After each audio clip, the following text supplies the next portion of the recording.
Hello! We are nearing the anniversary of Nintendo Switch. Another year of Nintendo Switch.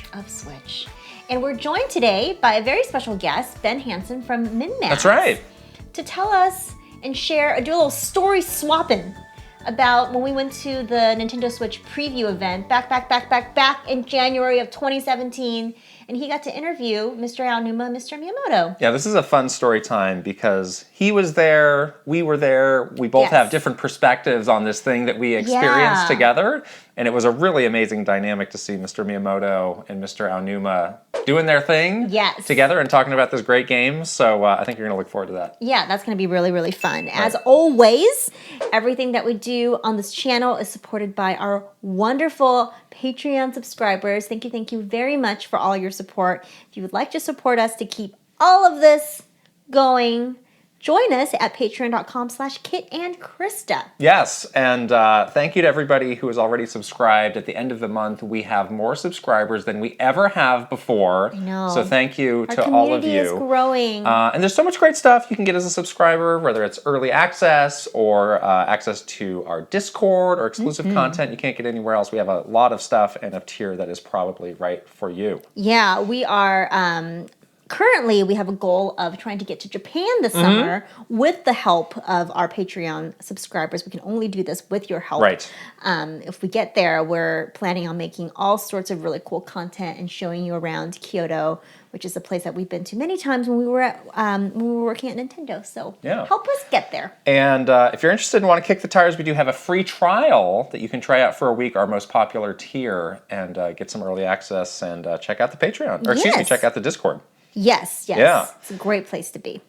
Just before we started recording this here podcast, we did our Pokemon Presents reaction. Right. Yes, we reacted all right. We did not get up at 6 a.m. No. We said, I think that's a smart decision by us. God, we made the executive joint decision. Handshake. We're reserving the 6 a.m. reaction for truly... The earth needs to shake to get us up to react at 6 a.m. It has to be really worth it because we did it one time and we were like terrible humans. Well, we were just grumpy. I'm not a morning person at all. Yeah. And I was very mean at 6 a.m. And I think you guys did not like that. So I don't know if it would have changed my... I remember the Splatoon 3 Direct was one that I didn't really love, but I don't think it would have changed my mind. Oh, I see. Like, because you were grumpy, you had a bad reaction? Yeah. Okay. Yeah. I still would have been underwhelmed, I think. Yeah. That was the one where I was so... There was a Pokemon one where I was just like, I'm so over this. I don't want to be here. I want to crawl back into my bed. We should normalize doing reaction streams from our bed in pajamas, like just literally roll out of bed and turn the camera on. Or it's still 6 a.m. though. We don't do it at 6 a.m. Yeah. I do see I gotta say, I do sometimes see some East Coast people like, oh no, 9 a.m. I don't think I can do it. Excuse you. Stop it. No more of this. Yeah. Although I do feel bad for you when it's very late your time. Like, well, how late are we talking about? I mean, it's not really going to be, if it's like 9 p.m. It's they don't do many things at that time. I mean, there's always, that's the... Oh, you know what though? You know how, like, when a game launches on the eShop, we get it at 9 p.m. They have to wait till midnight. Right. Like, I kind of feel a little bit bad about that. The fact of this is, like, there's always somebody who's going to get the short straw. Like, when we were planning Nintendo Directs, it was which region is going to get the shaft that time? Usually Europe, to be honest. Yeah. I'm glad that they changed Nintendo Directs to be more reasonable hour nowadays. Well, so they used to it was just that one. But it has been more on the 2 p.m. versus the 6 a.m. This is where I'm going to shoot myself in the foot, and the next Nintendo Direct is going to be like... Well, I think they really... I know. Like, they look at, like, well, what's the region that we need to hit? Yeah. So, no, exactly. It's like the one that they care about the most. We got a Metroid Prime remake, and we got a Zelda game. We need to get America on board. Yeah. Yeah, we need America. Yeah, exactly. But anyways, we did do a reaction... The reaction is live now, obviously. You should watch it. Watch it. And we'll be talking about the news of the Pokemon Presents later on when we get to the news. Yes, exactly. We also have a super fun Super Kit Krysta 64 episode that is on the way in a couple days. We went in search of the modern day arcade, which I thought was gone from the face of the earth. Gone. It has reinvented itself. Reborn, yes. As a barcade. Barcades, I'm sure many of you have heard of this before. In San Francisco, there are several of these. We checked out 2 that were like pretty famous and big, in search of our childhood favorite arcade games. Like when we were growing up, we used to be going to places like Nickel City. Or like a mini golf. Or like a pizza place. You know, we went to like pizza places in search of arcade machines. Obviously, those are all gone. And what they are instead are these really cool bars that have really nice arcade machines. They have other, board games. They do events. Yeah. You can get a drink, which is nice. Yeah. And we had a lot of fun. We did. So, yeah, sorry, kids. Yeah, all those places, it was like, the mini golf course that I used to go to closed. Yeah. I used to go to Golfland. We went to the pizza place. We did a video out of that. They had like one old machine and like they had one some old stuff thing, but not like so yeah. To that extent. I really didn't know, and I thought it was gone. So it's great to know that this still lives on. Yes. And it's like made for people like us, I think. Yeah, I mean, really good vibe. Won't spoil what we saw or what we did. Yeah. But it's a really fun video. It's another vlog, which you all seem to be enjoying. So that's wonderful. I know. I will say that the act of putting in money and getting quarters was like, it like unlocked a core memory. Well, we did get. I was like, oh my God, this is awesome. We did get some machines that ate our quarters, and we didn't get to play. That's also a core memory. That used to happen to me. That was a little annoying. Even when you were little, that was a big deal. You had a pocket full of quarters. When you were little, you only got like 4 quarters from your parents. Yeah. That was a big deal of it. Nowadays. A lot of times I would just watch. Like, I wouldn't even play it. Because you don't even have money. Because it's like, I don't know how to play this game. It's going to be over in like 30 And also there was like so seconds. many people also around. So it was like kind of intimidating, Yeah. But no, we had a lot of fun. We had a blast. Yes, and yeah, I think it was so fun to see you guys enjoying our retro game shopping vlog. So that was really nice. Like, I'm really glad that you guys liked that video. So hopefully you like this one too. It's gonna be fun. Right. And then after that, I don't want to get too far into the future. Next week we're going to Super Nintendo World. So this is a big planning week for us to decide what our game plan is. Yes. We're going to be there bright and early. We're going to be spending a whole day there. So it's going to be great. Yes, we're really looking forward to it. We've been kind of avoiding spoilers a little bit. Like, obviously, it's kind of impossible to avoid all the spoilers, but I think the beauty of being in a theme park like that is like how immersed you are in the world, which is how I always feel when I went to like Disneyland or Harry Potter World. So I have very high expectations of just feeling like I am in Super Nintendo World. I can't wait to try all the food and go on this ride. Even like people are just saying like all the little details of the world is like super cool. So we're going to do all the things. We're going to try everything and share all of that with you guys. So it's going to be fun. Yeah. We also have a stream that we've already done this week by the time this is out. We haven't decided what the game is, but you should watch us. Yes. Do fun streams. Hang out. Yeah. Come hang out. Come through. Well, let's not wait any longer. Let's get into our great interview and conversation with one Mr. Ben Hansen. So here you go. All right. We are joined by the wonderful Ben Hansen of MinMax. Welcome, Ben. Hello, Ben. Hello. Nice to see your faces. Nice to hear your voices. Thank you for having me. Thanks for joining us today. We're so excited to have you. I have listened. Let me interrupt you, Kit. Please. I am so impressed by your whole operation over there. I have not missed an episode of the podcast. I think it's awesome how much info you're surfacing about your former roles. I think it's fascinating. Hearing your takes on new games is great. I could kiss your asses for a very long time if that's okay. Well, you were definitely very instrumental in us even starting this whole operation. So we owe you big time. For just giving us the push to do it. And it's still going well. You don't secretly hate it. You just brought me on to yell at me for encouraging It's all your to... fault. Yeah. No, just kidding. Yeah. Well, there's the question of whether we hate it or whether we hate each other, but we'll keep that a little bit close to the vest. But yeah, I do remember those conversations, late 2021, where it's like, hey, this is our situation. We're kind of thinking about this crazy idea. And you were one of the people who really gave us that push over the edge into doing it. And it's been wonderful. So, yeah, we owe a lot of this to you. Oh, that's very sweet. Yeah, it's fun to see you all, like, you're swinging big, you know? Like, you have you have a real engine over there for content, which I think just years over at Nintendo trained you for. But it's so fun to see. I mean, just like the Kit and Krysta 64 angles, where every time a new video pops up, it's like, man, they're swinging for the rafters. It's really cool to see you all trying out so many different ideas. And now, like on YouTube, you're kicking our butts. So congratulations. I don't know if that's the case, but it has been really fun to be very creatively unhindered, I would say, right. Because from, coming out of sort of a more corporate kind of thing and then going independent, you do have some of these like pent up ideas and stuff that you've probably wanted to do for a long time that you weren't able to. So we kind of feel like that a little bit as well. And it's been nice to just like creatively kind of let loose and do all the things that we've always wanted to do. It's been great. Yeah, and the level of insight that you all have, like just a little moment from a recent episode.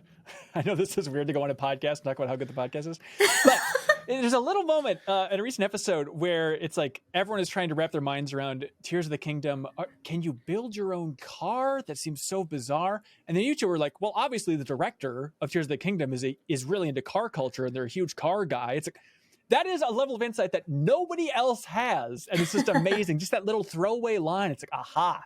Now it's starting to lock into place a little bit more. So it is funny to look back over those, 14 years we were there. Like we were pretty much involved in some degree on any consequential thing that happened in some way, shape, or form. And, obviously that's not the case for a lot of people at the company. So yeah, I mean, we feel like super happy to be able to share this wealth of stories that we have and hopefully give people just a glimpse into, what it's like to work at this great company. I was horrified as a listener when you were talking about all the old Nintendo minutes being taken down. I was furious seeing that happen. I'm like, oh, I can't wait to hear that podcast. And you two, very kind, very passive. I don't know if you know something that the rest of us don't know, but you're like, well, you win some, you lose some. What are you going to do? I'm like, what do you mean? Like all this incredible history is just taken offline. We're outraged secretly. No, not really, but. Yeah. How are you not really outraged? I would be furious if I were you. I think we kind of saw it coming. And honestly, I was pretty surprised they didn't hit the delete all button the moment we left the company. I think Kit left after me. And I was like holding my breath on his last day at the company that literally someone was going to go like just, delete everything at the moment he departed. But yeah, I was surprised it kept it up for so much longer, even after that. And I think for us too, it was like Nintendo Minute is obviously like a huge part of our history. But because we have this whole new thing, it doesn't feel like it's lost. It feels like it's more so like part of it. And then we can just continue doing all of this stuff and sort of keep it going. So it didn't feel as striking to us. If it were like we didn't start anything after it and we just kind of like that was like the last thing we ever did was Nintendo Minute and then they deleted it, then I think it would have been like a much bigger blow.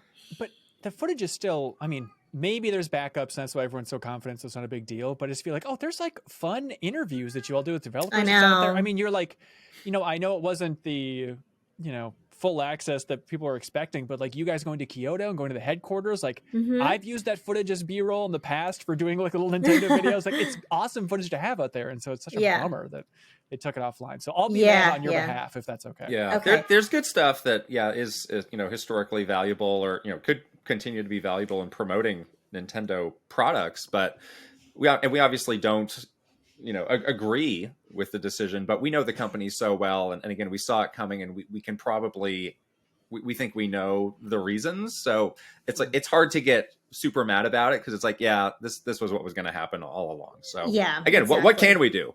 What should we do, Ben? I don't know. Go up against Nintendo. Just start lawyer up. Here we go. Oh no! Bring them down. Remember the motto of the company is "Don't get sued." That's right. Don't. All right, to each their own, I guess. So we wanted to have you on today because we had a great idea for a little story to tell that we want you to be a part of. Sure. So we are coming up on the release anniversary of the Switch, which it's crazy to imagine how many years it's been.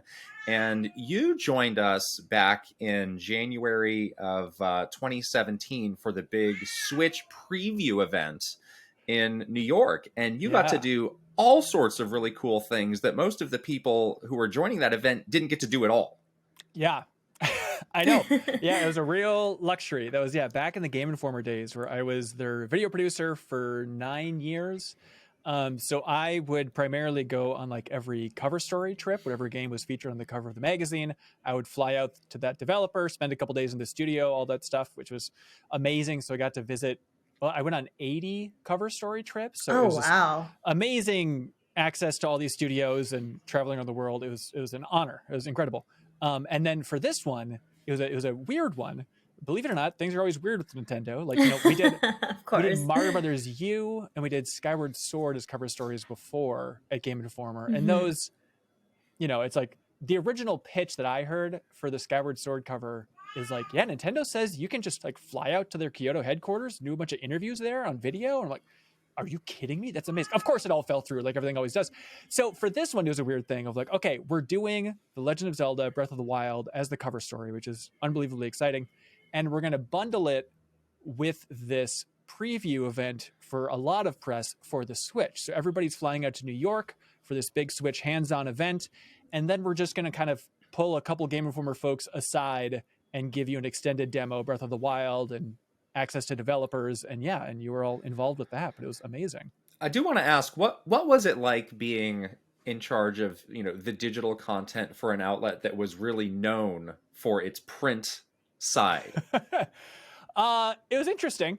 No, it was a lot of freedom, which was really fun. I mean, I was like the first video person at Game Informer, so I will always be thankful with the amount of freedom that I had. But there is definitely, you all know what it's like. It's office resources. It's me being like, hey, podcasting's important. Please come to the studio and let's record a podcast. And people being like, I have a print deadline. I need to write this entire thing. Why could I possibly? There's no way I can fit this in my schedule.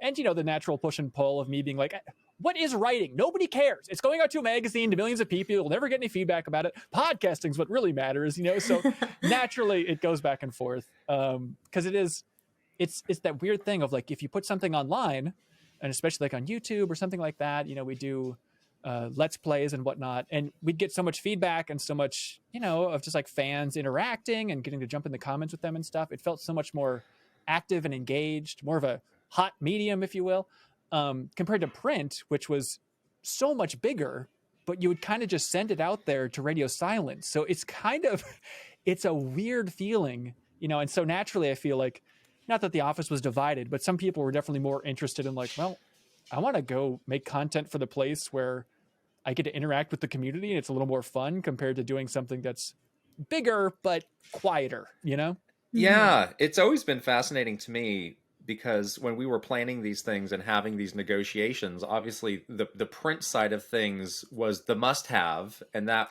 was the center of the negotiations. And then there were all these other online things that felt more like nice-to-haves, and were often kind of seen as like, oh gosh, is this going to break the back of like adding one too many things for these developers to do or not? So it was always this very careful balance for us of how do we make this into an appealing package that the developers can actually do, and we can make it all work. Yeah, and then from my perspective, just fingers crossed that like they allow some form of video, because it's always bizarre. I mean, it's Nintendo. They could be like, you get the cover story, that's it, shut up, and we'd be like, yes sir. Like no negotiation. Yeah, what are you going to turn down a Breath of the Wild cover story? So it's always, it felt like a miracle every time a developer or publisher was like, yeah, go ahead. You know what? You can spend 2 days in a studio shooting a bunch of videos. Sure, go ahead. And especially with this one, I just was banking on all of it falling through. So the idea that, oh no, you can go out and you can actually film interviews with Aonuma and Miyamoto, and we're actually going to make this happen, I thought for sure is going to fall through. And then it didn't. And I'm so proud of what we turned around in that. I mean, it wasn't that much time. It was maybe like half a day, and we were just like bam, bam, bam, trying to just wring it for all the content it was worth. Yeah, it really helped that we had a captive audience with them for that event, and they were just there. And yeah, I do imagine if it was not like that, it would have been a lot harder to get a lot of that stuff done. So we were fortunate. But I'm curious, just 6 years later, what are your memories of that event overall, not just your time with those developers? Well, the layout of the event was cool, right? It was the big Switch hands-on debut. So everybody got to hold the legendary dog head controller, as everybody was talking about it back in the day and stuff. And it had that like the fake airplane and the fake diner. Yes, that's right. It's what you'd call a never been done before in the marketing sense. NVDB. Yes, NVDB, the purple cow idea. Yeah, it was in that great loft space. I remember in New York, and it was like we had taken over this entire building. And they set up all these little like vignettes that they were calling it, I think vignettes or something like that, with like different ways you could play your Switch, like not in your living room or whatever. That was like the whole theme of it. So, yeah. Yeah, I remember playing 1-2 Switch, as we all recall. And there was like a moment where like I think Dan Reichert, who I used to work with at Game Informer, and we were good friends and stuff, he was in line waiting to play, and I was playing, and he gave me a look, and he goes, "How is it?" And I just went like, and like shook my head, and I felt so bad because I forget who it was, but there was some Nintendo PR person who was watching me do that, and I realized like, oh god, I feel like such a dick. But it's 1-2 Switch, everybody. We all thought that in our head. Yeah. Yes, we played that game like only at launch, and that was it, pretty much. Yeah, I'll milk a cow a couple times and call it good. But let's see. I remember. No, hear me out on this one. It's going to sound controversial, but I remember.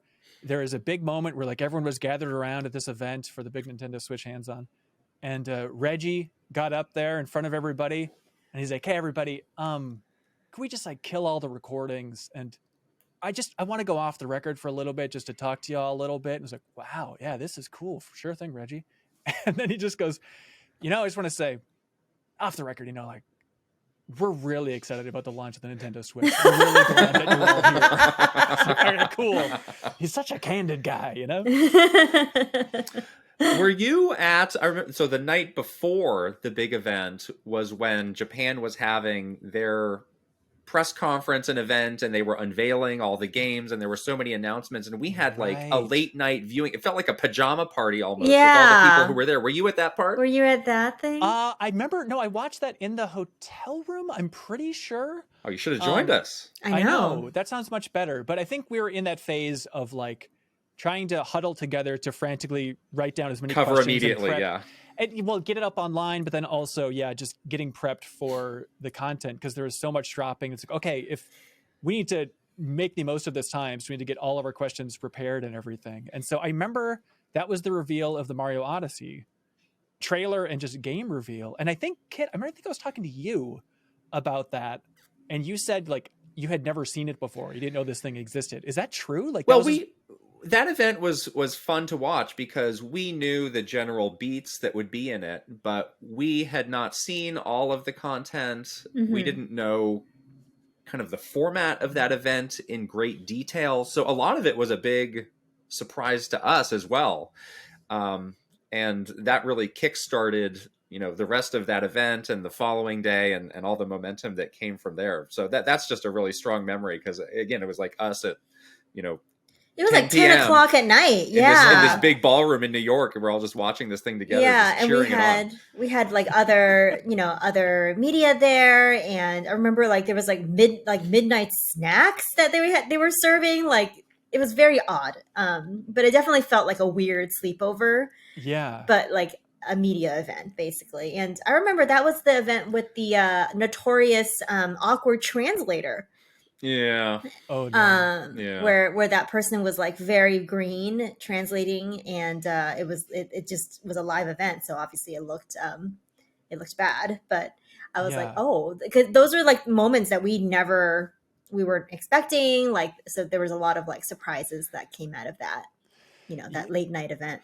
It's just, it had to be a fun sleepover vibe just to try and wrap your minds around like, okay, what are we going to be marketing for the next couple of years? Yeah, exactly. And just like, okay, something about trying to figure out how many ice cubes it feels like are in a Joy-Con. Like, what is this world that we're in now? Yeah. So one of the I think the coolest piece of content you made with Mr. Miyamoto and Mr. Aonuma is this rapid fire interview. Yeah. And that became really kind of a hallmark, that format of the interviews that you would often do with these developers or these guests. Who came up with this idea? Yeah, so it was back at Game Informer. So we were doing a cover story for No Man's Sky. And so we were sitting around in the office talking about like what type of features we should use to highlight this. And this was like 2014, I think. And it was like, God, how do you cover No Man's Sky? There's so many questions about it. Like, what is this thing? And then Jeff Marchiafava, who's now at MinMax, I remember he said, just ask him if you could ride a dinosaur. That's all anybody wants to know. Can you ride a dinosaur in No Man's Sky? He's like, you know what? I think that is the best content we could possibly make, is just rapid fire asking as many questions as possible. Like, is this in the game? Can you do this? Can you do this? And it's all thanks to Sean Murray being a very good sport at Hello Games for agreeing to do it. And then that video really blew up in a way that our online content rarely did. And so it was really exciting. Granted, when the game launched, people went back and looked at that rapid fire and said, a lot of the things Sean Murray was saying was going to be in the game was not really in the game. But we're still really thankful that he did it. And so then it was nice to like set the template of like, look, Sean Murray did it. So now Destiny team, will you do a rapid fire? And so then when we pitched doing a rapid fire with Miyamoto and Aonuma, and somehow they said yes, it's like, okay, well now nobody can say no. If Miyamoto and Aonuma are doing this, granted, Sony still did 1,000 times, but still, it was amazing to have that. So like, how was that pitch received on your end? Well, we felt pretty okay about it because we knew those developers well, and we knew that those are two who are game for pretty much everything. You know, Right. that was one of the quirks of the job, was like, you kind of need to know every developer's temperament and likes and dislikes. And there's definitely some things that some people are more comfortable with than others. But those two, like, we've done so many goofy things with them over the years. Like, I did a video where I ran through Central Park with Mr. Aonuma, like pretend chased him like I was some FBI guy or something. So I was like, yeah, I think he'll do a rapid fire interview. And there were definitely some weird quirks with the translation. I don't know how many of those you ever did with a translator, but beyond this one, a couple. It wasn't as rapid fire, I'm sure, as some of the others, but I thought their responses were still really good and funny. Yeah, I remember Aonuma, he was nervous. I don't know if it's just sitting next to Miyamoto or just being on camera, but I remember he was like rubbing his hands on his pants a lot. And I felt so bad. Like, oh my God, we're making Aonuma nervous. I feel so bad about this. But Miyamoto seemed to enjoy it. I'm sure from his perspective, it was just nice to have some oddball questions or to have a little more fun, I guess, than the standard interview. Yeah. After you do like 20 plus interviews where they basically ask you the same thing over and over again, it is kind of nice to have something just a little bit different. And I think this was also, I mean, this was like 7+ years ago, right? So this was also around the time when I think our developers were getting more comfortable being on video and getting more used to doing things digitally or for social media. So it was sort of like that transitional time, I think, this sort of start when we started to market Switch and when that came out, like the developers definitely seem to be more open to these kinds of things than they have been ever before. So it was kind of nice to kind of come out of the gate, you know, having them do something like this, because it's pretty rare back in the day for them to do it. Yeah, for sure. It was it was a weird, you know, I think you all remember what this feeling is like, but like a room can be tense at like in press interactions, not like hostile, but just kind of awkward. Everyone's a little on edge. Everyone's a little bit nervous, right? And especially when Miyamoto like walks into a room, it just feels like the entire energy of the room changes. And he's either, it seems like from my perspective, interviewing him a couple times, he's either like really stern-faced or really smiley, and he like jumps back and forth between those. And so just like being in a tense room, you're counting down the seconds till he's going to walk in. And meanwhile, you have a ton of questions chambered, and some are really silly and dumb. And then he just walks in a room and it's a little tense. Like trying to break that tension is a challenge. And so like, especially then setting up the cameras, that's always a nightmare and really stresses me out just on a tech level. And then like getting it all set up and then just like, God, I hope they laugh. I hope that somehow the energy in this room can turn around. And then it did. And they had a good time with it. And like, there were some interesting things that they said in that interview that, you know, whether or not it's canon is confusing, but, you know, we asked them like, okay, Hyrule is the land. what is the planet called? And Miyamoto's like, Earth? And then Aonuma's like, what? Sure, I guess we'll go with that. Like, there's a lot of those just like confusing little things. We asked what Link's last name was, and Miyamoto said, it's like Mario. And so Ben Reeves, who's actually doing the interview at Game Informer, he's like, his name is Link. Mario? Yeah, and then Miyamoto's like, yeah, Link, I guess would be Link's full name. Yeah, that's why I know a lot of people take the Zelda timeline extremely seriously, but having heard enough of that stuff, it's like, I don't think they were really thinking that deeply about this when they were putting this together. No. Yeah, and that interview really proved that the lore behind Zelda is not what they're concerned about at all. So it's pretty interesting to see that. Yeah, there were like little confusing bits too. I'm sure this was something that your team followed up on or asked us to take out. I'm trying to remember, but like there's a confusing bit where we asked if there'd ever be a paper Zelda, and Aonuma is like, "Yeah, we're working on it." But it's like, okay, so that's a joke. But according to the translation of the interview, it's just him saying, "Yes, we're working on Paper Zelda." And it's like, still in the video. I know. Yeah, I think it's still there. Yeah, still there. I'm very happy it's still there. So that was and there was some fun, serious stuff in there too. Like I remember at some point we asked them like what the secret to a happy life is, and Miyamoto, his response was enjoy everything, and Anuma's response was forget everything. It's very good. It's so on brand for both of them, you know? Yeah. It's like so something they would each say. Was there anything about the dynamic of those two that surprised you either when the interview was happening or kind of when the recording was done and they were just hanging out? Well, it was interesting that after I remember they apologized for not being funnier. It's like, what are you talking about? Like, it was amazing. And then I remember there was it's in the interview too. I think we asked, there's something. Oh yeah. Ben Reeves asked, can I skip the water temple in Breath of the Wild? And then Miyamoto had a line where he's like, well, Aonuma didn't make the dungeons in this one, so you're going to be fine. So it's just like a little jab at Anuma's design for the water temple. They do have little like kind of jests between each other. Like we've been in moments with Aonuma as well, where he's like, made a little joke or whatever. Like I think he saw like a signed was it a Game Boy that had Miyamoto's signature on it as like a signed Zelda Game Boy, and he was like, oh, it should be my signature instead, right? Like he was making a joke about like I'm the producer now. Like it was really cute. Right. So I think they have a little like fun teasing back and forth. It's nice that you noticed that as well. Yeah, it's fun to see. And like, you know, we did the rapid fire, which is great. There's some good info Breath of the Wild that came out in that, which is nice. And then some silly stuff. But then I was proud of, you know, after that, it's okay, same setup. Now we're going to do 3 other interviews and just rapid fire through these interviews. It's like, okay, it's just a once in a lifetime opportunity of you get to talk to Miyamoto and Aonuma. What do you want to talk to them about? And I'm glad that we went with the angles that we did for those topics. Cause like one of them, I think the one I'm most proud of is talking to the both of them about like training the next generation of Nintendo talent and hearing them just kind of pontificate a little bit on like just within Nintendo, how they're hoping to train the younger generation and the sensibilities of the younger generation. And how I think they talked about how it's like the newer generation, they were much more serious about everything than the old timers were. Maybe that gets back to like the Zelda lore. I'm sure if you're going into work on a Zelda game, you're so much more serious about it than Miyamoto or Aonuma. Or like, I don't know, it's Earth, forget about it.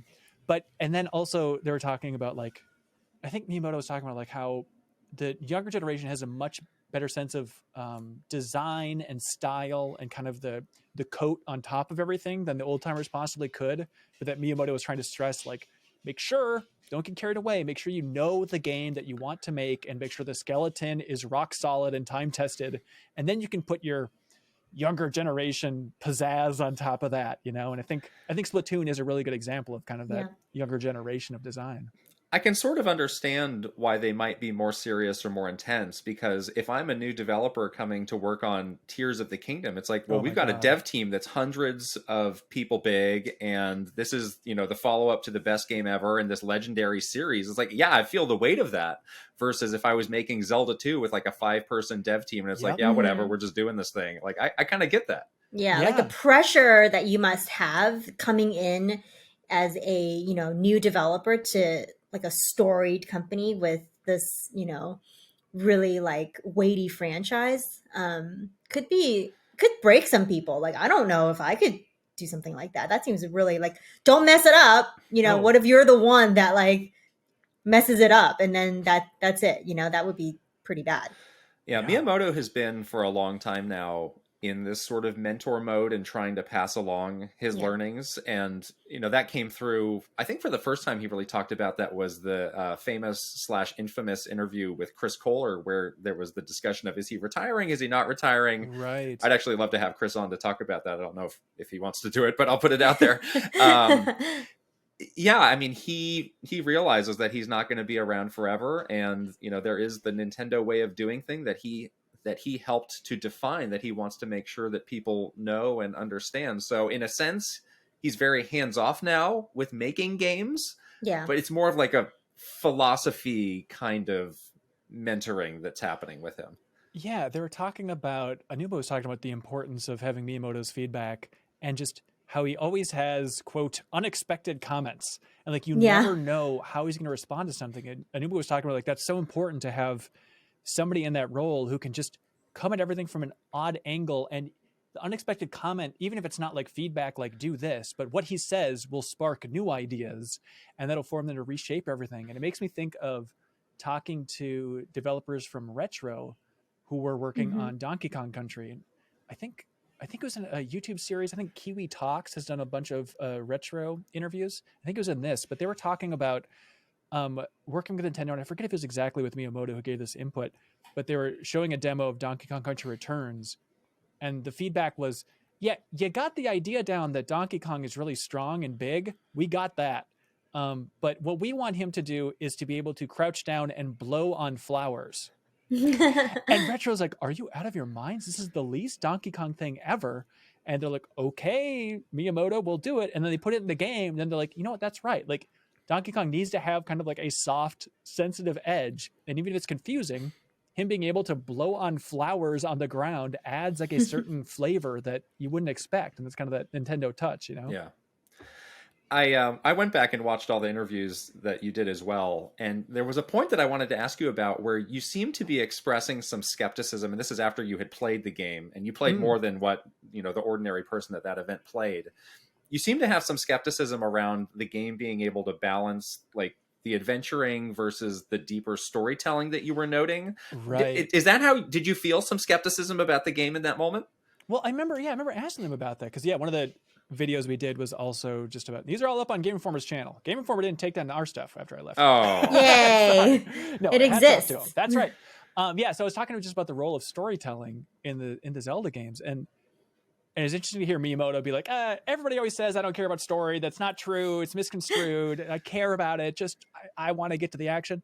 And so I was trying to understand that idea because, the pitch of Breath of the Wild was so captivating, and the idea of like, okay, unbelievable freedom, here you go. But then in so many of the trailers, it was like shots of Zelda crying, and just it looked like they were leaning more into the storytelling in an interesting way. And so they were very cagey, if you remember, in this era of Aonuma emphasizing like, we have some trick to get the story across to players in Breath of the Wild. And I can't reveal what it is, but it's something I've wanted to do for 20 years. And the answer, I guess, was these memories. The memories, yeah. Yeah, which is really clever. Yeah. Were there any other, special memories that you have of that event, or, something that went away that you didn't expect that you want to share with us? Yeah, let's see. Well, I'd love to unpack from your perspective and everything. I remember being surprised. This is 2017. I remember being surprised learning that Aonuma really wanted to go visit Trump Tower just to see it. I was like, oh man, okay, sure. So that was surprising. And then let's see. Oh, there was an amazing moment where I'm trying to remember when it was. It was the day before the event. I think it must have been. I was going to my hotel room in the elevator by myself, and the elevator doors open and Miyamoto gets in. And it is literally just Miyamoto and I in an elevator. And this is like before we've done these interviews. I've interviewed him a couple times before. But it's just like your heart just leaps out of your chest. And so then because he understands a fair bit of English. He understands more than you think. Yeah, he's very quiet. Yeah, right. But he definitely knows what is happening around him. Yeah. Right. And so, I was like, hi, Miyamoto-san. I'm Ben Hansen with Game Informer. I've interviewed you before. Just tried to keep it as simple as possible. And he was just really shy. You know, he shook my hand and he was friendly enough, and then he was looking down at his shoes a lot. And I said like, exciting times, something just so boring like that.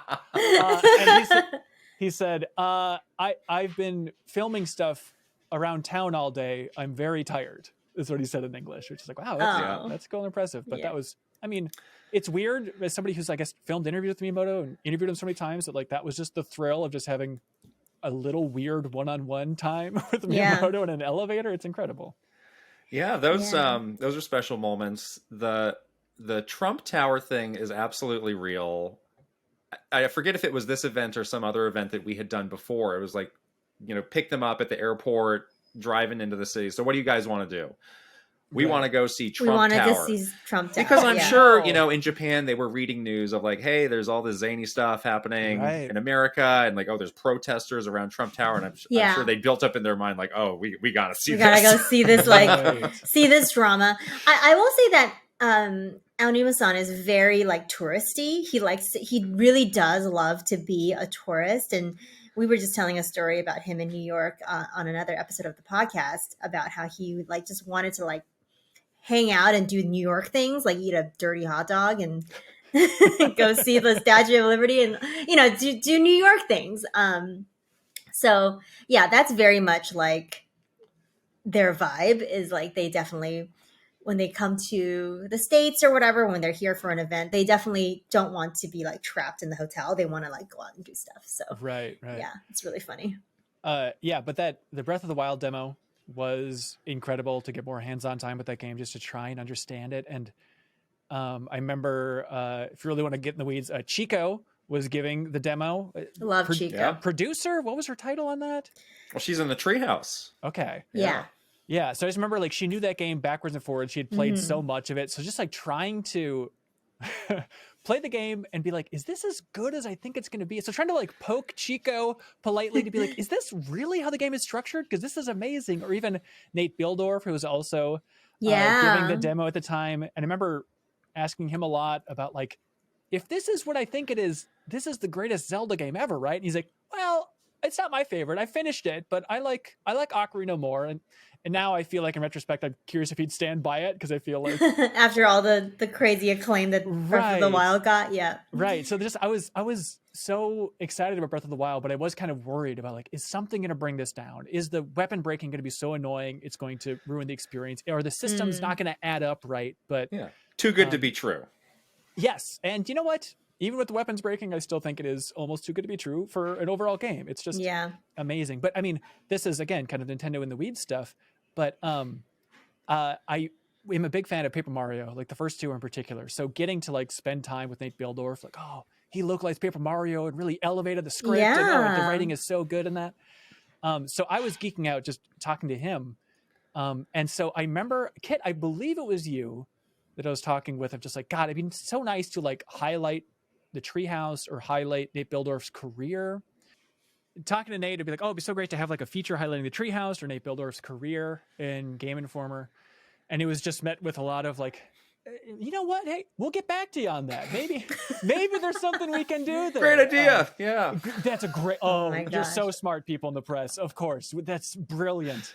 But it was just very naturally that idea of Nintendo does not like to highlight anybody except for, you have to highlight the people. Was that frustrating? I'd have to imagine it would be. Or were you in lockstep on that idea of like, yeah, you know what? Making a big profile on Nate Bildorf, which is something I feel like a lot of other companies would do when they have somebody who's been around for so long in that position. That's a very natural thing to do. But did you understand why that's uncomfortable?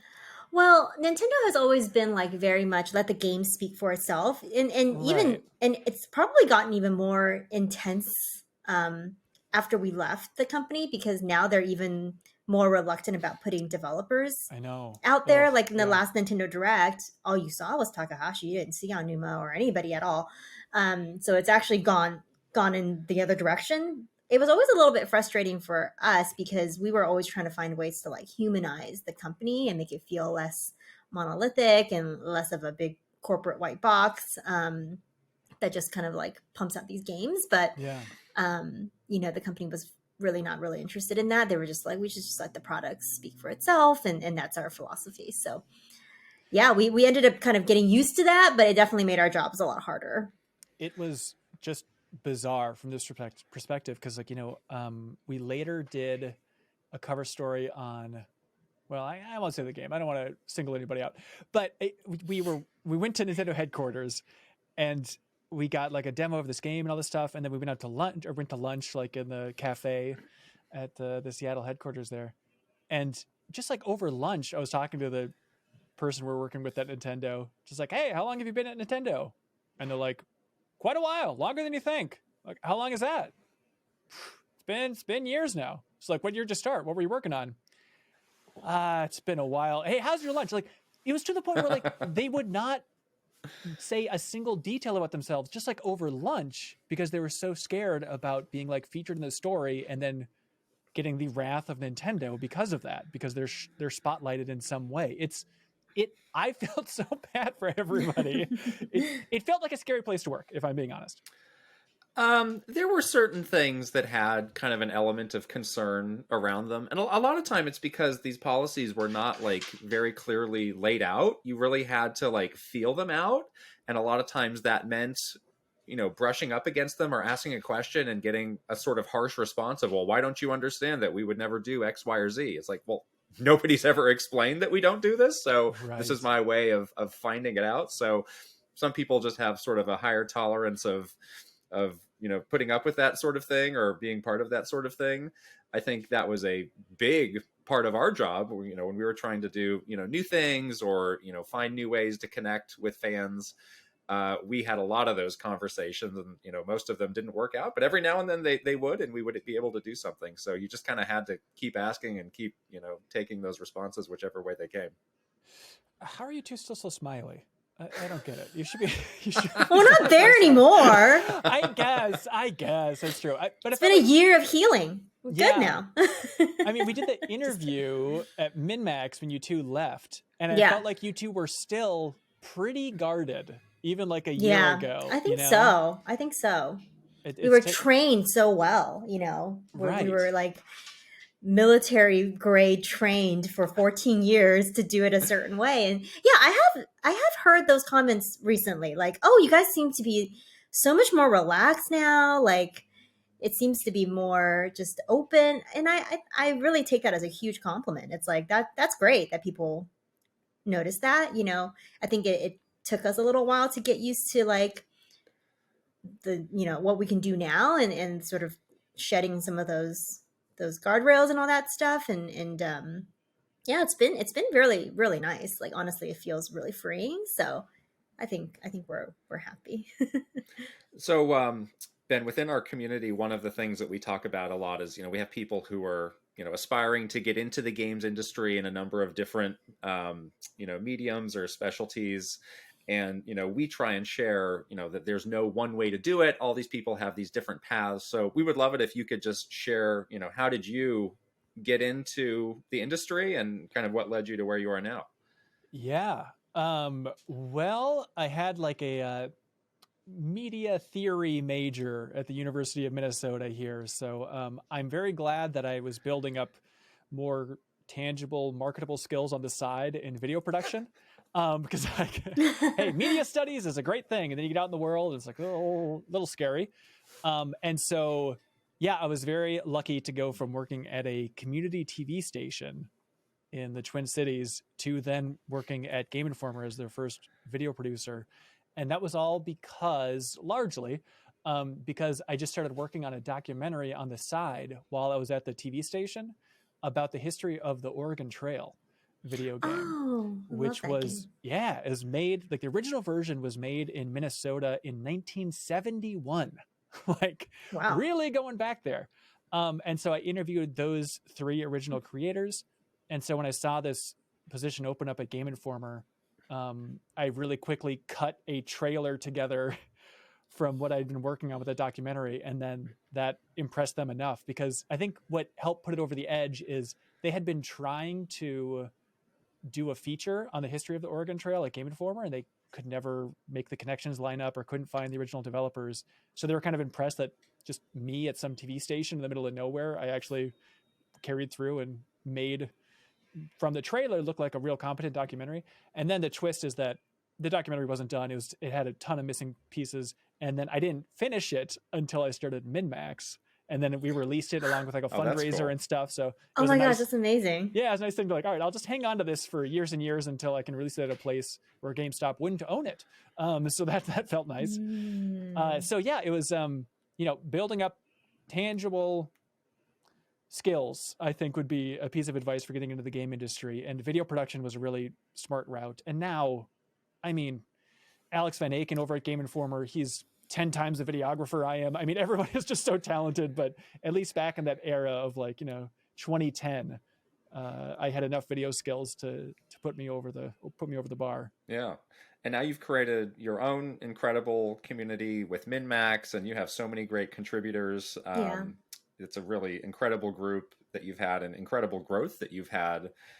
How did that come to be? Did that feel like a huge leap of faith on your end? A little bit, yeah. So in 2019, there were layoffs at Game Informer, and we lost 40% of our editorial staff. And it was really brutal, and it was done in a very stupid way. Not from anybody's, not the fault of anybody at Game Informer, anybody that we worked with regularly, at least. And so it was just the worst mood in the office of like, what are we doing? This is a disaster. Everyone's so bummed out. And so at that point I was like, you know what, I'm going to leave, and I'm going to just start doing podcasts with some of the people who were let go. And some people have said like, oh, it's a big leap of faith. It's really not. Like at the time, Game Informer, they've hired some great people. They're still going strong. It's awesome. Please go support them. But at the time, I will say in 2019, it truly felt like the safer option of like, I think I'm safer for my career if I go this crowdfunding route and just try and launch a Patreon and see what happens. I'm not going to have this sort of Damocles from GameStop hanging over my head. And then it worked out well. Like, it's, you all know, like you only get one chance to launch a Patreon, and like, you have to get that messaging right. And so I'm glad that we kind of had that extra boost from the layoffs. Even though when I left, because the layoffs happened, and then there were still a couple cover stories that I was still lined up to do. So it's like, okay, I'm going to go to Japan and do this Pokemon Sword and Shield cover story and pretend that everything's great, even though I know like I am getting the heck out of here right after we wrap this up. And so, yeah, we hit the messaging out of the gate, and it's just continued to build, and it's great. And it helps in a big way that I'm the only full-time person. The fact that I host a lot of our stuff, and then I edit all this stuff. So like having the video production skills, the skills that you two have gotten great at and been building up in your own way over there, and kind of the tech knowledge and stuff. It allows us to bring in more people than a Patreon oversized normally would, because we just bring them in on you really want to dive in the weeds, on like a contract basis, right? Of like, okay, we'll bring in somebody like Kelsey Lewin, who's the co-director of the Video Game History Foundation. She just wrote a book on Animal Crossing. It's a Boss Fight Books thing. So she's incredibly smart. It's like, we could never afford her full time, but if it's just a contract basis, if we bring her in for a couple hours here and there, she gets to be part of this community, and the community loves her. And, that's just an example of what applies for everybody, of just, you bring them in for just the core content that the community wants. And then we don't have to, it lets us focus on kind of bigger content, more interesting content, smaller but more interesting might be a way of putting it. Instead of, if we're trying to support a team that's that big, we'd have to get more into the arms race of hot SEO and doing game guides or just doing reaction streams for every Marvel trailer out there. It's just at a certain point, it's just draining to try and support a huge staff like that. So hopefully we're nimble enough to keep growing. You mentioned your messaging, and there's one detail of your messaging that Krysta and I have always found interesting is, identifying yourself as independent games media. Right. And I'm curious, was that a conscious decision to choose that versus more the general content creator route? Do you see a real distinction between those things at this point? These are great questions that I should think about more often. I think so. I think it's a tough thing to message of like, we're a group of largely journalists, former journalists. You know, there's people like Jacob Geller, who's a hot shot on YouTube with his essays and stuff. So it's kind of a tough group to define, but I kind of wanted to just get that messaging out there that like we're professionals or former professionals. It's not just blabbing on YouTube all the time. Not that there's anything wrong with that, you know, but so it's a tough thing to be like, oh, we're a peer press outlet, because we're kind of a weird fusion of content creator, but with a slightly more journalistic edge.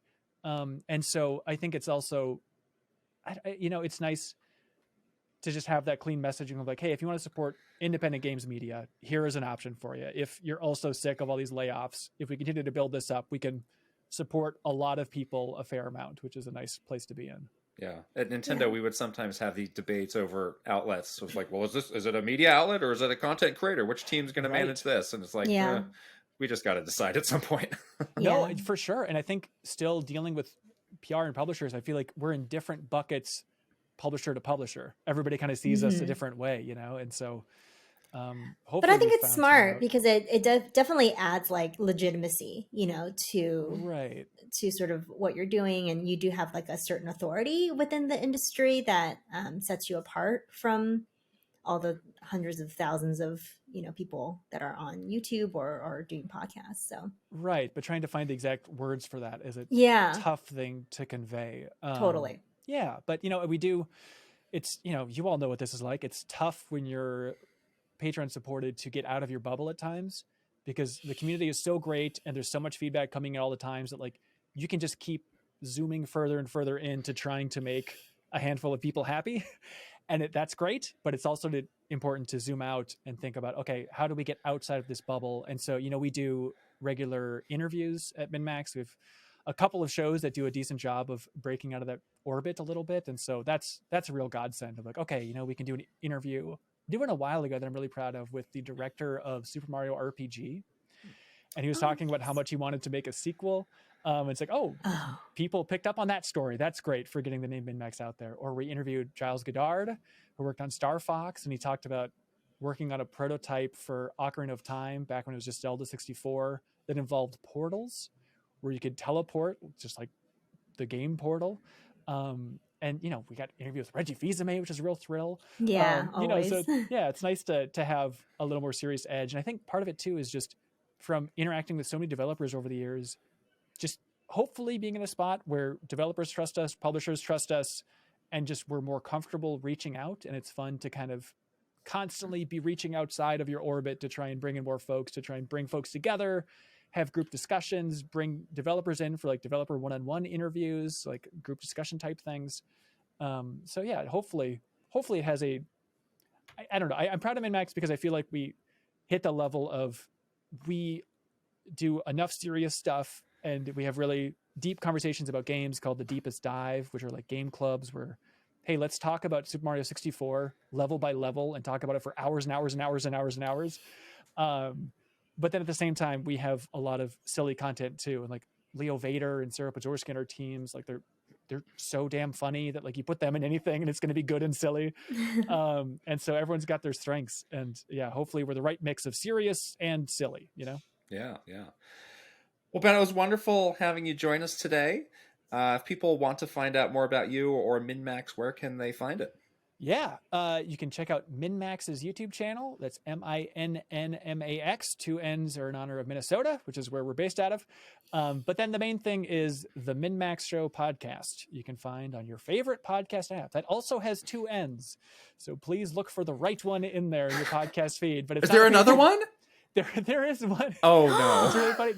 I think it was in like the Giant Bomb. Lawyer up. No, just kidding. Well, no. It's on us. But I think it was on the Giant Bomb Reddit or something. Somebody was talking about the MinMax podcast. They're like, I really liked it, but then they just started talking about Christianity for a really long time and it got weird. And I was like, that's not me. Maybe we've mentioned Jesus Christ a couple of times. I don't know. But then I realized there's another podcast that's called MinMax with 1 N. And it's also about video games, but then it's also a Christian podcast. So even though we're family friendly on the MinMax Show, we're not a full-blown Christian podcast. So yeah, the MinMax Show podcast is the flagship show, and that's a good place to start if you're listening to this show. So awesome. Cool. Well, that's awesome. We are very happy to count you as a friend, and we wish you all the best. Yes, thank you, so much. Ben. You're the best. Oh, please. I'm so proud of what you all are doing over there. I mean, Sonic Week was brilliant. Poor Kit. Having like a cool event like that, I think is fantastic. And we're back. Yay! That was awesome. Ben is the best. We love Ben, yes. Love Ben. Ben is like such a huge help to us all the time. And yeah, it was really cool to like hear his side of the story because that event was like probably one of the most, like biggest events. Pivotal. Good word. Yes. Very pivotal. It was. Like everyone that was anyone was at that event. It's true. Yeah. Yeah, that relationship with Mr. Miyamoto and Mr. Aonuma is an interesting one. Because I was like, on one hand, they get along well, but on the other hand, I did always feel like there was a bit of a rivalry. I think a friendly rivalry, a rivalry nonetheless. Of like, you were once my mentor, but now we're closer to being on the same level. Yeah. So don't treat me like I'm a little kid or like I don't know anything. But then you also still have like a level of respect for that person because you acknowledge what they had given you in the early years, but you have sort of grown and is, a new person now. So it's very interesting. It's very complex. Yeah. It's hard to put into like a complex relationship. A single word or two. Yeah. It's always fun but it's fun to observe. It's fun to watch it play out when they're together. Yeah. But also when they're apart, because when you get them by themselves, they sort of have little like digs for the other person. It's all friendly, it's all friendly. But you can tell there is like something there, and I understand that. So it's really fun to see. So we're going to continue on the Switch anniversary train here in our Never a Minute segment. The 2017 year of games is unparalleled, and we're going to play a fun game called One Has to Go. Please explain this. Yes, so we have grouped some of the 2017 games into categories. So there's 3 games in every category, and you have to pick one to yeet into the universe. Like that game will not exist anymore. Gone from history. Gone forever. Okay. I try to like group them so that there's some sort of thematic. Yeah.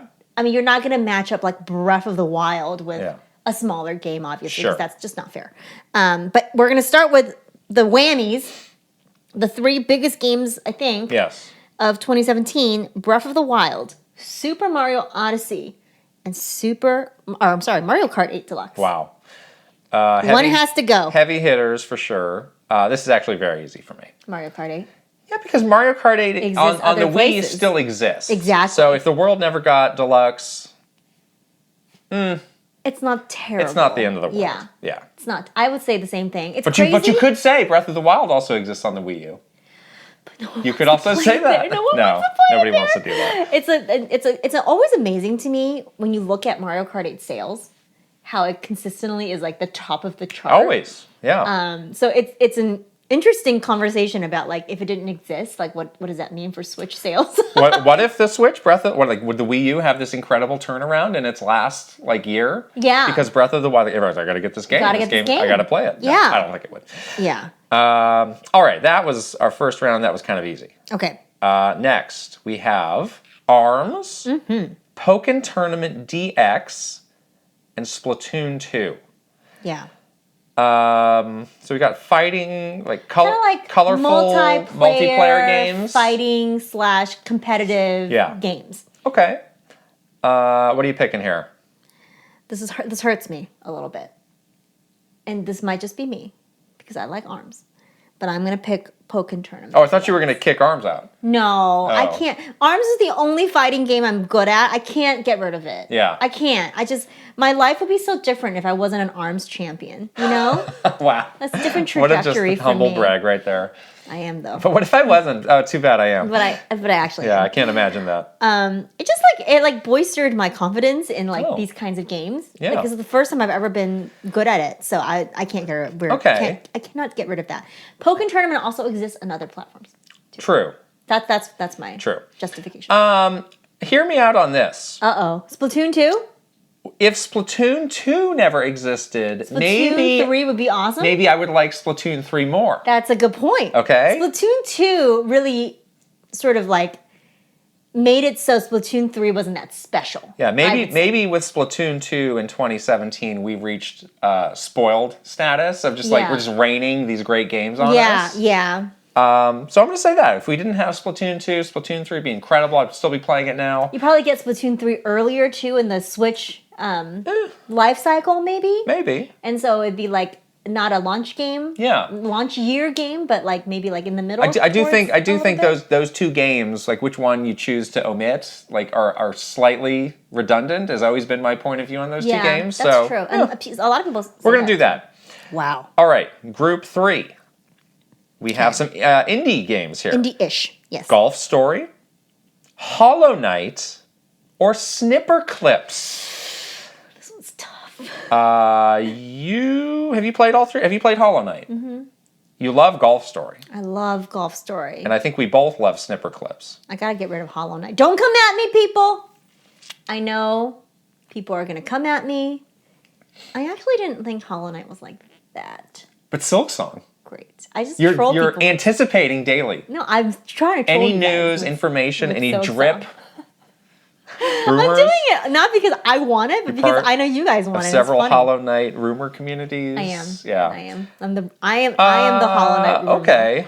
I'm sorry. Okay. Did you play Hollow Knight? I played all three of these. Did you love it as much as everybody else? Like everyone wouldn't talks say- about Hollow Knight in such a reverent way. I I wouldn't don't know. say I loved it, but that's not the game I'm getting. I'm getting rid of Golf Story. You didn't like Golf Story. No, and now with Sports Story, I gave both of these games a real honest shot, and I just didn't love them. Oh, Golf Story was my So favorite game. I'm just of drop that year. kicking that off of a 10-story building. Sorry. Dang, that hurts. Mr. Furukawa loves Golf Story. I can't get rid of Golf Story. All right. Snipper Clips, we both absolutely. I'm glad nobody loved. That was didn't think of that. a safe in my book from like. That game's really underrated. We should play that game again. Yeah, that game's fun. That game is really fun.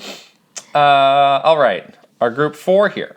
I don't know what the grouping is on these. This don't might be either. the one where there's not a coherent This is a theme. little bit like kind of like third party-ish, but also very popular still. Popular third party 2017. All right, that's games. extremely vague. We have Sonic Mania, Uh-oh. Rocket League, and Mario plus Rabbids Kingdom Battle. Don't say Sonic Mania just because you don't like Why it. not? You're gonna say Sonic Mania? Why not? Really? I know you love Rocket League.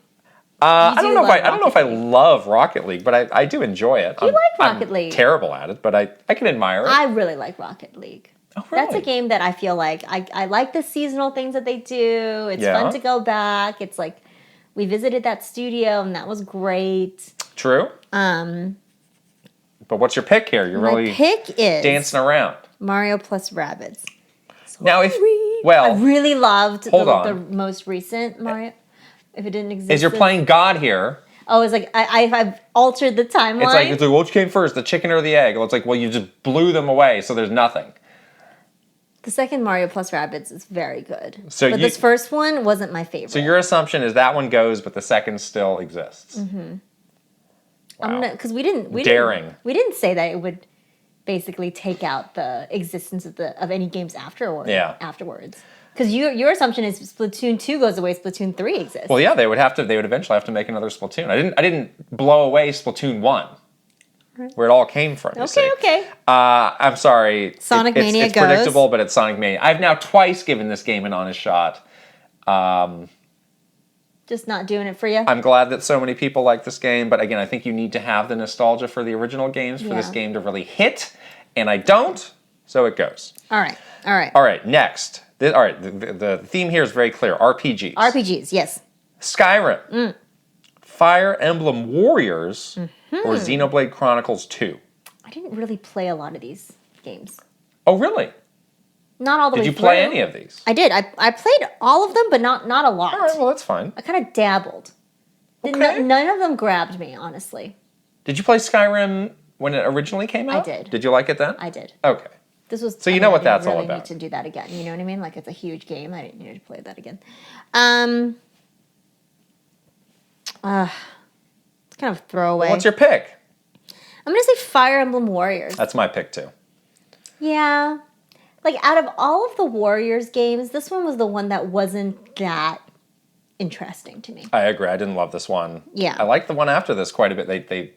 She made a lot of changes. Right. This exactly. one, though, This one just felt like a little bit generic. Pretty by the numbers, yeah. Yeah, exactly. A little bit by the numbers. All right, our final grouping. Indie games. More indies. SteamWorld Dig 2. Ooh. Stardew Valley. Ooh. Or Shovel Knight Treasure Trove. Don't come at me, Chris. Now. But it's going to be Shovel Knight. Because, again, this is a collection of games that exist other places. So this is the collection, but are we also getting rid of original Shovel Knight?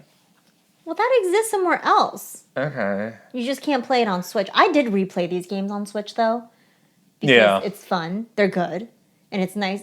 The ease of having it all on your one system is really nice. You're getting rid of Shovel Knight? I can't get rid of SteamWorld Dig. There's no way. That is like one of the best games ever. Yeah, you would be surprised what I would kick before I kick SteamWorld Dig. Exactly. That is like high on my list. Stardew Valley, before we had Animal Crossing. Have you played that? Yes. Oh. You needed Stardew Valley to hold you over until Animal Crossing came. Did you get sucked into that? Oh, yeah. When was this?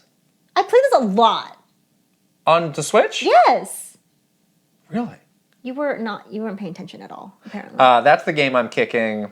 I've avoided it to this point. I kind of am intentionally staying away from it because everybody says it's so addictive. It's so addictive. It's like, well, if it's a game I'm not going to play, then I don't need it. So, See? It's harsh. Look at the way I'm approaching that this is harsh. challenge. You need that game, though. You need Stardew Valley because, you need something like that game to tide you over until Animal Crossing came out. Many years later. Okay. Mm-hmm.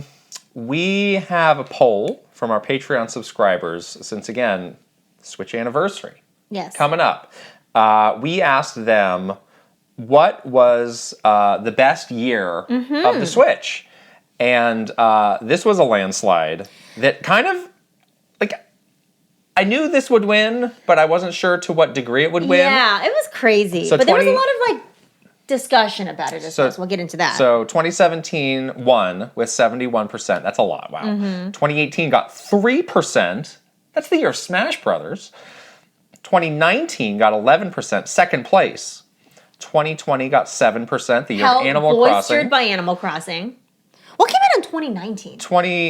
There was this, like, Luigi's Mansion. There was, like, a lot of, like, I think it was, like, Link's Awakening. There was, I wouldn't say there was, like, massive. But it was, like, maybe I'm just completely forgetting. Kind of a handful of There was a lot of really good games. Okay, 2021 came in last, 2%, and then 2022, 7%.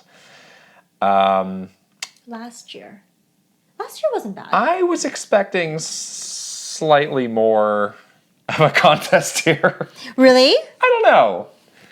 I would think that 2018 would get more. Smash? Yeah, I'm surprised. That wasn't last place. 2021 got last place with 2%. But still, 2021? Okay. 2% versus 3% might as well be 0. 2021 was kind of bad, so I don't think that's... 2021 was Metroid Dread? Is that that? I think that was that year. That was the only one. Yeah. Well, let's read some of these comments. Brewstash said, personally, I want to go with 2017 with the initial excitement and the launch of the Switch, but also because of how stellar a game both Breath of the Wild and Super Mario Odyssey were. It felt like those two games really helped carry the launch year of Nintendo Switch. Snipper Clips was also a charming and quirky co-op game that was fun to play with others that year. Another important thing to note was that the online was free at that time because NSO was not integrated yet, which was a plus for games like Mario Kart 8 Deluxe and Splatoon 2. Brewstash with a pretty mainstream take here, but the point about NSO is noteworthy. You didn't have to pony up to play online. Right. Then, the Zaggers came out. There were some Zaggers. Yeah, some Zags to be had. Brooke Obscura says, at this point, I'm just so tired of talking about 2017. There have been so many discussions, looks back, analysis, etc., that I would love if someone took a different approach and focused on everything other than that year. Wow. Strongly worded. Sadness says, I don't think I should vote because I got my Switch in 2019. You can still vote. Yeah. And frankly, it's been a blur ever since. All I know is this most recent Nintendo Direct has more games I'm interested in than ever before. Going strong. So, wow. Yeah. Lineup is going strong. So maybe, again, 2023. Can't pull it yet. And finally, Wonder Waloo says 2017 is the obvious choice, but for me it's 2020 because the Switch was a lifeline for me and so many other people that year. There were great titles like Hades, Hyrule Warriors, Age of Calamity, and even Clubhouse games for some good board game experiences that were hard to have in person. But of course, the first thing I think of is Animal Crossing, the game which I have logged the most hours on, even having owned the Switch since the month after launch. Mm-hmm. It's hard fair point. Hard to have a different take on 2017 because the take is that there's never been a launch year like that in the history of gaming, I don't think. And crazy to think about the book ending of Breath of the Wild and Odyssey. Obviously, we were very tired at the end of that year, but it was like an amazing journey. I do agree, though. I think for me, the pick would be 2020. Really? Yes. Okay. Because that was when you realized, and I agree with Wonder Waloo here, that's when you realize that this thing is more than just like a video game thing. Like, you basically had to take your entire social life and your and all of these connections that you used to have with your friends and translate it into Animal Crossing. Like, how many birthdays, how many, like, you know, friend group meetups did we have in Animal Crossing? If we didn't have that, what would have happened to us? We'd be broken people. I do remember at some point last year, there was a lot of chatter of like, 2022 is going to outdo 2017. And I think a lot of that, you know, people were still expecting Tears of the Kingdom to come in 2022. Obviously, that game didn't come out. Right. 2022 got 7% of the vote, so that didn't go so well. No, 2022 wasn't great. I think even if Tears of the Kingdom came out, I don't think it would have been to carry. I mean, again, we know very little about what that game is, but I still am skeptical that it would that boister idea. The percentage that much to put it in like even like the top 3 or 4. Yeah. Hades is a really underrated 2020. I forget that game came out that year too. Oh my gosh, that game! How many hours? Tons and tons of time we spent playing Hades. Tons and tons of time we spent in Animal Crossing. Like, I cannot picture that year without a Switch. Like, I really cannot. Yeah. Like, there's things that you could picture your life without. Like, if I didn't have this thing, like, well, it's fine. You know, your Peloton. It'd be really boring.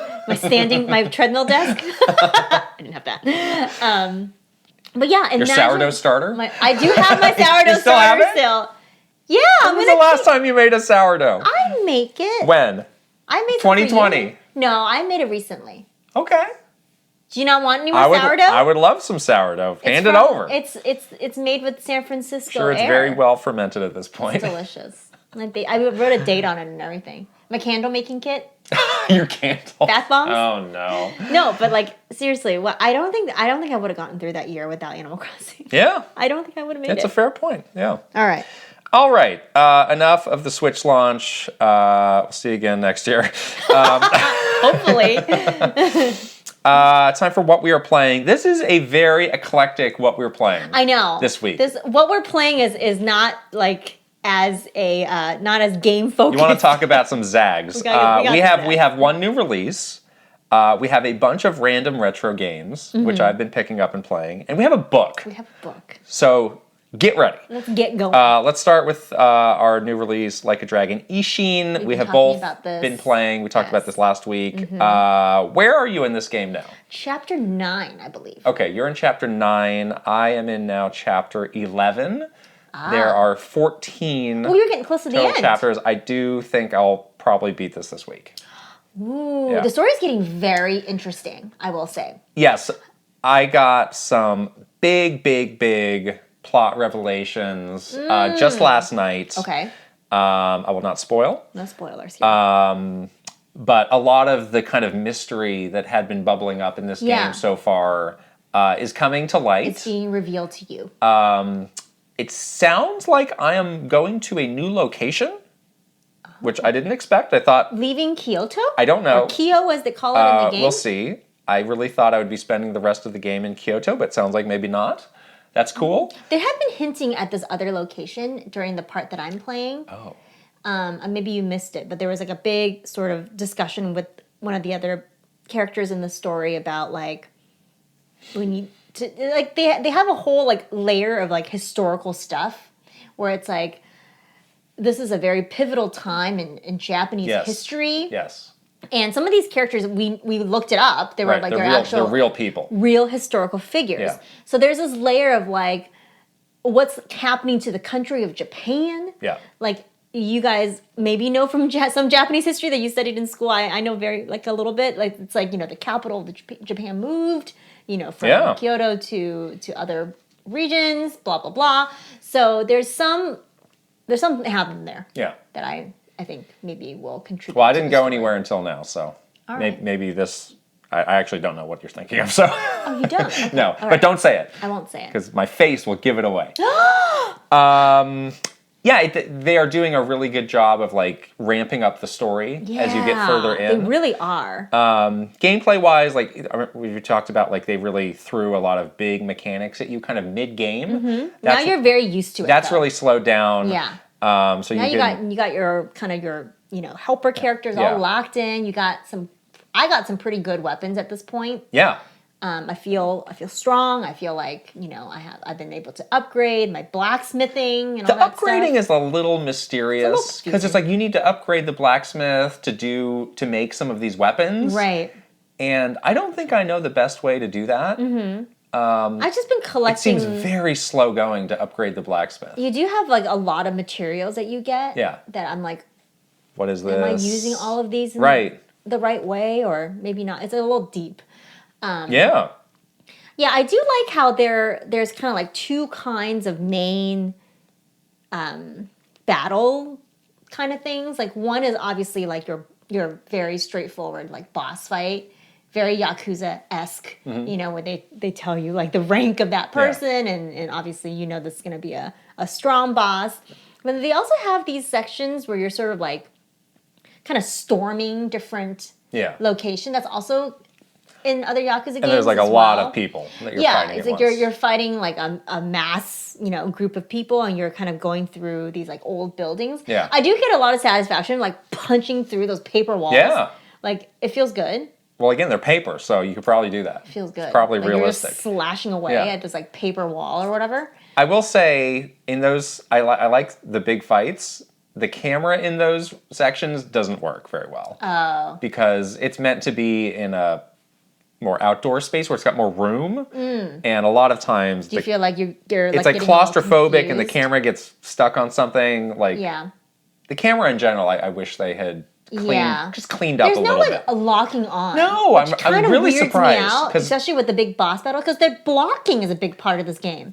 So why not give you a lock on? I don't love it when you're in an interior space, you're fighting a boss, and you might end up having your back turned to them, and you can't see them, and then they come and get you. Right, and then if you fall down too, when they do that, like they hit you in the back, you like your character falls, and it's like a really like slow. It's a pretty slow getting up. Like recovery. Yeah. I did get trapped behind a lantern yesterday during a boss fight and died and had to restart it. Yeah. So there are some like little quirks there that I don't love, but so far I'm not having too much trouble. Let me ask you a question. So one of those mechanics we talked about was buying this house and you can raise a farm and all this stuff. Yeah. When you got that house, this guy said, like, I'm going to come back and collect pay the rent. Money. That has not happened. No, he's not. But I've just been sitting on some money because I thought this guy was going to come shake me down. Nobody's come for me yet.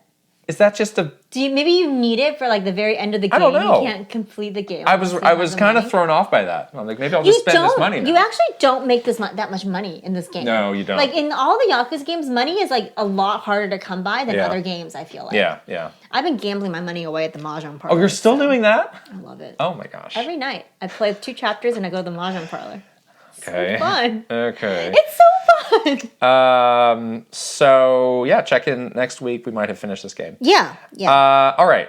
I have written down here you got a lot. These are all the retro games that I got in the past week. Wow. I'm just going to list them off, and you stop me if you want to hear about any of these. We will not be talking about all these. Okay. Roller games. Mm-hmm. Archon. Mm-hmm. Mission Impossible. Archon. Archon is kind of like it's a take on chess. but when the two pieces connect, you actually it goes to like a real-time battle, and you actually fight. And like there's different like powers or abilities. Oh, that's kind of cool. It feels like a very early NES game, so it's very simplistic, but it's a cool idea. Archon. Mission Impossible. The one that we got together? We didn't get that game. Oh, we looked at it. Oh, we got Top Gun. I'll talk about that. I'll talk about that because that's interesting. So that's kind of like a original Metal Gear, like a top-down kind of stealth game, and you can cycle between 3 different people. This is not the Tom Cruise Top Gun. There was like a TV show. Tom Cruise Mission Impossible. Excuse me, Mission Impossible. There was a Mission Impossible TV show back then that this is based on. Okay. With I don't know who the actors were, randos. Okay. But this game is pretty like strict about like if you punch a civilian versus an enemy, like your guy just gets airlifted by a helicopter, he's gone forever. Permadeath at the Mission Impossible? Or if you like spend too much time, like a lot of it's like walking through like city streets. If you walk in the actual street for more than like a second, you get run over by a car. And then you die forever? And the guy's gone. He like flies off into the distance. Oh my gosh. So I won't be finishing this game. That's very common. But again, my thinking with these games are games I either owned and want to get back because I foolishly sold them, or that I just saw in Nintendo Power as a child. And you never owned And I'm like, them. I'm just curious about this game. Yeah, I just want to look at it. So Mission Impossible is definitely the latter. Okay. I think I've piqued my curiosity enough on that. I'm not sure how much I'm going to be going back to that, but I'm glad I looked. More. Super Spike Volleyball. Tecmo Super Ball. I'm getting into some sports games here. Wizards and Warriors. Now we've got some SNES games. SimCity, Mortal Kombat 2, NBA Jam, and WWF Royal Rumble.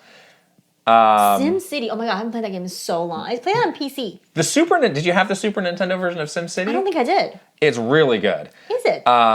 So there's actually like they Nintendo-fied it a good amount. So like one of the like natural disasters you can simulate is like Bowser, like it's like Godzilla. Bowser that's fun. Crashes your city. Oh, I like that. It has a really incredible like start screen where it's like a skyline during the night and it's like super like got vibes. Like early 90s Japan bubble vibes. Bubble era vibes. It's like so that's good. So good. That is so good. So yeah, like I'm kind of getting to the end of my list of games that I wanted to get. Did you play Little Mermaid yet? I did play that briefly. And? Yeah. It seems cool. See? Yeah. I didn't say it wouldn't be cool. Oh my god, I'm so excited. It seems cool. So this continues to be very fun. But yeah, I might be getting to the end of my list. So we'll see. We'll see what comes. I mean, now I have to play all these games. It's like I just listed like a dozen games. A lot of games. And I got a couple more. Games. I got a couple more on the way. Yes. The sports games I'm very into because I like sports, but modern sports games tend to err on like mega simulation. Where it's like too realistic. It's like okay, NBA 2K. It's like I watch a lot of basketball. I know a lot about basketball, but it's like you need to memorize like it's like fighting game level memorization of like how to do all these different moves. It's like can I just play it? So just want to like mess around. These NES sports games are like very simple but very fun. Yeah. So that's kind of what I'm leaning towards. Yeah. All right, your book. My book. Reading. I'm reading, guys. I can't believe it. I know. Me too. Tell us about this. So I started this new book, and it's weird because I feel like, maybe it's just me, but I don't really read a lot of video game fiction. Like, there's clarify what that means. There's not a lot of like novels or whatever about like working in the gaming industry or. But a work of fiction. Yeah. I don't think that's a real big genre, to be honest. Right? So I don't think it's you. Okay. I think there's just a limited number of books out there. That's what I'm thinking too. But that's what you're reading is a fictional book story about video games? Yes, and the book is called Tomorrow and Tomorrow and Tomorrow. It's by Gabrielle Zevin. Yes. And I actually looked her up because I was like, is this person... The story is written so well. It's about two people that are making a video game together. Mm-hmm. And the way that it's written, it like captures like the video game industry really perfectly and like talks not only about game development, but like how do you like get a publisher to like publish your game and what does that look like and the business behind video games and all the different roles, you know, you have to think about when you're making a game. Yeah. Obviously, it's layered in with a very, compelling story about these two people making the game and their relationship, and they're both in college, so it's sort of like a coming of age story as well, and they're both, their unique histories with games. They sort of meet playing video games, they meet playing Super Mario Brothers, basically. So it's very relatable, and it's just a great story, and what I really love about this book, and I've read other books where I've had this feeling before, is like the fictional thing that they're writing about, in this case is a game, like, I really want this to be real, like badly. The game they're making. Right. I see. The game that they're making is called Ichigo, and they just, they talk about the game and making this game in great detail, and like, I will give any amount of money because it sounds cool. Someone to just make this game, please. Like, it sounds so. What kind of a game is it? I think the game is supposed to be like an indie game. Yeah. It's about this little kid who gets lost at sea during a tsunami in Japan and has to make his way back home. And the gameplay, and they describe the art style so well. They're like, they want the art and the movement to feel like sort of like the way the water moves. They were really inspired by the Great Wave, the woodblock prints, and that's the art style for the game, and the sort of the art direction for the game is like these old Japanese woodblock prints. Yeah. They talk about the music, and they talk about there's a composer that we both like, Brian Eno. Yeah. They talk about him as like the inspiration for like the soundtrack, and I'm like, this game just needs to exist. Wow. Like, I need someone to make this game, please. Developers out there. How did you find this book? I was just doing my little browsing on my I do my Goodreads list or whatever, and it recommended it. Is it a new release? I think it's from maybe last year. Okay, so relatively new. Yeah. It's so good. Everyone should go read the book. I also don't read a lot of books. And one of my hangups is I don't have a great way of finding new books unless somebody tells me I read this and I like it, or it's based on something that I know and I want to take it from that angle. It's it's a lot of work to find a book, and even then it's you can't just, it's not watching a 2-minute trailer for a book. It's you have to commit a lot of time. It's I read the first 100 pages and I don't like it. Yeah. What do I do now? Exactly. You basically have to really be in on this, or have a good feeling that you're going to like it before you invest a lot of time. Exactly. I will put if you're watching this on video, I'll put this thing here, but I found they made a pixel trailer for this book. Not for the games though. No, for the book. And it's so cute. It looks like an old Pokemon game. Yeah. So I'm going to put this trailer here for you guys to look at. But I thought that was really clever because they clearly know their audience. Yeah. And I was I'm so in on this. I want this game to be real. I want the story to be real. Yeah. And they do so many cool references. Not only do they talk about, games that we all grew up playing, and how the characters in the book, they talk about these games and how it's affected their lives, but they also, they talk about, games media. They have a part where the guy does, an interview with Kotaku. Right. They have a part where, the game gets, ported to Nintendo Switch, and you're I want this to be real so bad. But you don't know what the author's background is? Not a gamer. I didn't see anything like that in her profile or her bio. She went to Harvard University, which is where the story takes place. The kids that make the game, one goes to Harvard, one goes to MIT. Yeah. I didn't see anything. I stalk this person. You should hit her up. I should. Let's do something with her. She's amazing. You seem to love this book. This book is so. I'm not even done with the book yet. I was.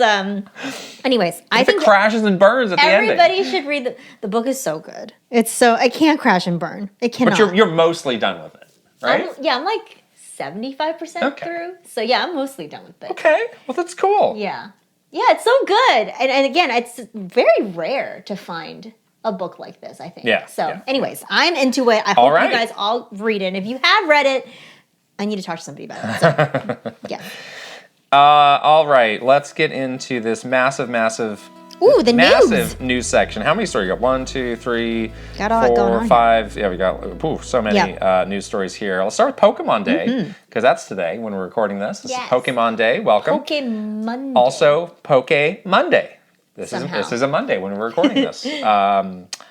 So we watched the stream this morning. We reacted to it, but let's go through some of the news. What stood out to you? Yeah, so I think I was hoping for, You had big predictions for this. Big predictions. I really hope that they would announce some sort of like movie thing.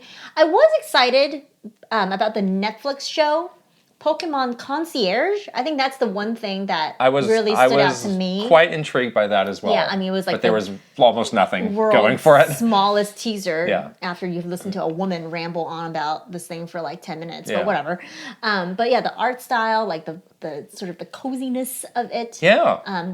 They did say it was stop motion animation, which is very unique and cool. That stood out to me because I was hoping for like more of like entertainment-y kind of stuff. So you were expecting Detective Pikachu too. I wanted a movie. Let's just put it out there. When I saw the little like animatronic Pikachu that was in the thing, I was like, that's why they have it there. I want more information on that because that seemed like that could have been a prop from the movie. That's what I was thinking. There was like somebody off in the back with a little remote control doing all the little moves. It was very like like Disney. Like you're not going to Target and buying that thing. So cute. No, that thing is high end. And like it had a little like motion. Yeah. So I when I first saw it there, I was like, oh, that must be like a tease for some sort of movie or whatever. But clearly that was not the case. Right. But yes, Pokemon Concierge looks very cute. The other thing that I think we all kind of called was the DLC coming to Scarlet Violet.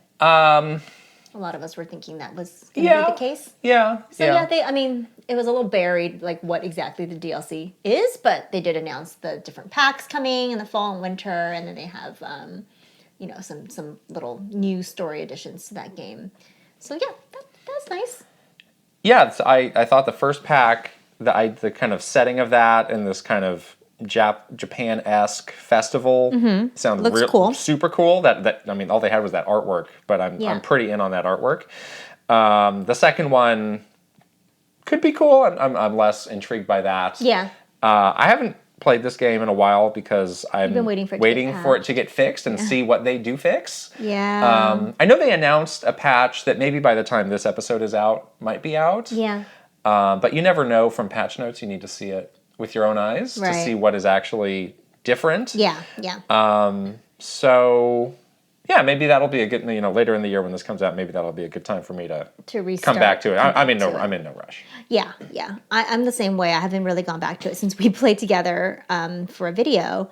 And, it's not like I like hate on this game or whatever. I'm just kind of waiting for the right time to go back. Yeah. Also, Pokemon Sleep. I know everyone's been waiting for this. Everyone's Do people really want this? I don't know. I'm confused. Is it like a joke? Has this entered the meme zone? Is this like Silk Song? Maybe.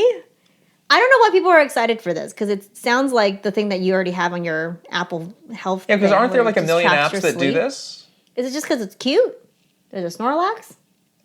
I mean, there's obviously like a layer of Pokemon over it. Yeah. And you could get the toothbrushing Pokemon thing? plus gizmo. Plus. Why is it 2 plus? I don't know. I don't know if this Why is it not plus minus? I don't see this being like a hit thing. Yeah.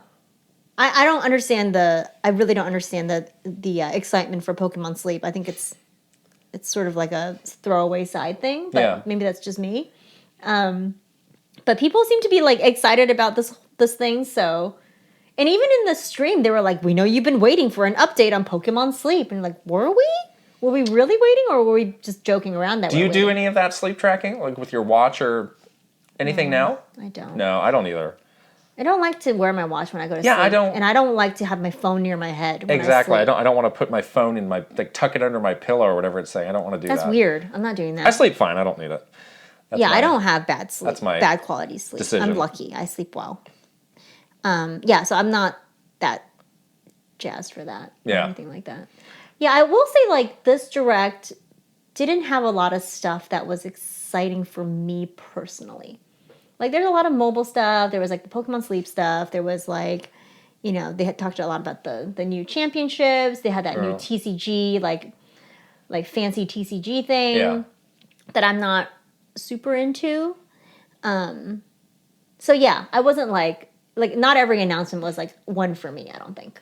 You know? Yeah, I thought this was kind of the bare minimum that they could have done for a stream like this. Yeah. And I do wonder, like, is there some scenario where it's like Pokemon Day and they don't do a stream like this because they don't have enough now news? They have like... Or are they so like, we have to do this? I think they're so in now. Like they've really signed themselves up. That's kind of a dicey place to be. Yeah. But yeah, I think I gave this like a C or a C+. Like it was fine. Like there was some stuff that looked okay. Some stuff I didn't really have much interest in. But right.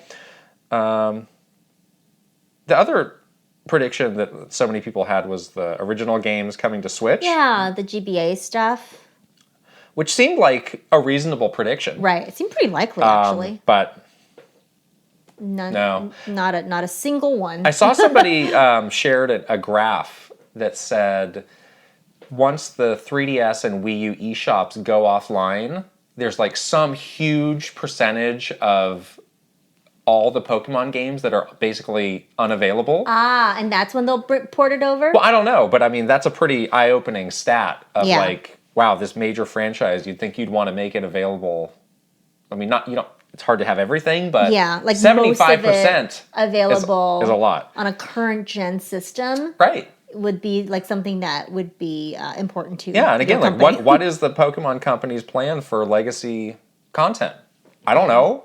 And they're so dependent on like the console that content is on too, which kind of sucks. Well, now, I mean, Nintendo's done their part. Like they have Game Boy. Yeah, so that's true. I wonder do they have to fight for spots or do they have to fight Nintendo on it? Spots? There's like 6 games on it. What spots? I don't know. I don't know. I don't think the Pokemon company has to fight Nintendo for anything. I think Nintendo bend over backward, do literally anything they want. Deep bow. There's a deep bow. That's true. We've seen it. It's the deepest bow I've ever seen. Yeah. Yeah, you're probably right. Yeah, I'm not sure what the holdup is then. I don't know. Yeah. Yeah. Oh well, it's fine. I'm not in a rush to play. I'm not in a rush to play Pokemon Red again, to be quite honest. All right. This next story came out shortly after we recorded last week's podcast, so it's not entirely new, but it's worth talking about. So Microsoft came out with this strangely worded statement about a 10-year agreement that they have with Nintendo, and also a very similar deal with NVIDIA. Mm-hmm. So I'm just going to read these because there's a lot of specificity in the language. So this is from Brad Smith, who's not somebody I was familiar with, but I clicked on his thing, and I guess he's the president of Microsoft. I didn't know that. I know Satya Nadella. Yeah. I guess he's the CEO. Okay. I guess this guy's one. Roles, I don't know. Whatever. One above? He's a big shot. No, he's not above. Oh. But anyway, we have now signed a binding 10-year contract to bring Xbox games to Nintendo's gamers. This is just part of our commitment to bring Xbox games and Activision titles like Call of Duty to more players on more platforms. And then from there is this statement, which I'll now read. Microsoft and Nintendo have now negotiated and signed a binding 10-year legal agreement to bring Call of Duty to Nintendo players the same day as Xbox with full feature and content parity so they can experience Call of Duty just as Xbox and PlayStation gamers enjoy Call of Duty. We are committed to providing long-term equal access to Call of Duty to other gaming platforms, bringing more choice to more players and more competition to the gaming market. And then it ends with the Microsoft logo and the wrong Nintendo logo. I was going to say, the thing that stood out to me is that they used the wrong Nintendo logo. Yes. And do not use this. People still use this logo. This logo hasn't been used in 15 years. Nintendo hates it when you use this logo, by the way. Don't do it. So I found both of these to be very strangely worded. Why is it? Yes. Well, we know why. Well, we do know why. This is what happens when you have something that is so confidential that there's only like 3 people that can work on it. Exactly. And one of them is like your head of legal. Mm-hmm. And it just gets like, what are the words we have to say? What are the and phrases? The phrasing. What are the phrases we have to be extra specific about? Yeah. Because like, who are they sending a message to? A, the regulators. Mm-hmm. That's why this happened. Right. Because they want this Activision deal to go through. Right. And it's definitely not like a, player or like consumer facing message. Bring Xbox games to Nintendo's gamers is one that I just like. Ugh. Gosh. Nintendo. That's like. And then how many times can we mention Call of Duty in the second part? Meanwhile, you actually don't own Call of Duty yet. You're making a lot of promises about Call of Duty. Maybe do that when you get Call of Duty. I realize. Did Activision get in on this? Yeah, I mean that's part. It's like they must have. They need a giant asterisk of like if this happens again. This could be like well, Krista, when I marry Kim Kardashian, here's what we're gonna do on our honeymoon, and here's how we're gonna start our family. It's like Kim Kardashian's like, who are you? That's kind of like what this is about. Why is it Kim Kardashian? Whatever. Fill in the blank. They're really going to a lot of depths to try and make this deal happen. This is where like Sony just snaps another pencil and like just rage quits. I mean, the Sony responses continue to be hilarious. It's going to be hilarious. And they continue to like whine about this. Yeah. They do mention PlayStation in the statement. It still seems to be very rocky, a horizon of like, is this going to happen? You hear There's no confirmation at all. No, and it seems like what this is actually, or if this is actually happening. Yeah, and it seems like they're not even close. So this is, something they're doing to signal of like, hey, if you're worried about, monopolistic stuff, don't worry because we're doing this. Right.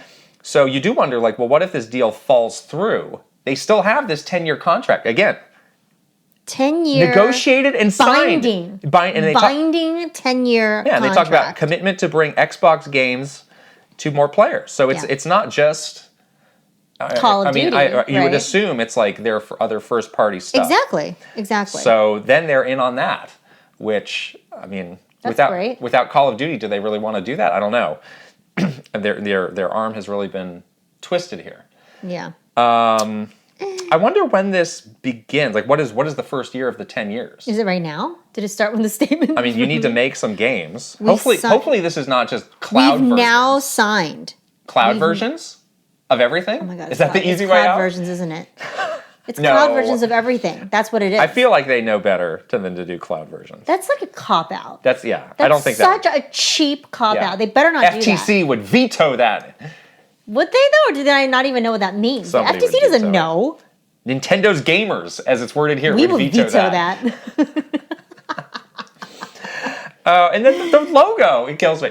Because again, you got 3 people working on this. Nobody can know. We just Google search for a Nintendo logo. We literally looked up Nintendo racetrack logo PNG, and then Brad Smith himself is good. Listen, don't let executives Google. We all know when that can happen. This has happened. We've been a part of this. It goes badly. It does. It's very embarrassing for everyone. Ask somebody who knows. Take it from us. It's actually not that embarrassing for me, but it's embarrassing for them. Yes.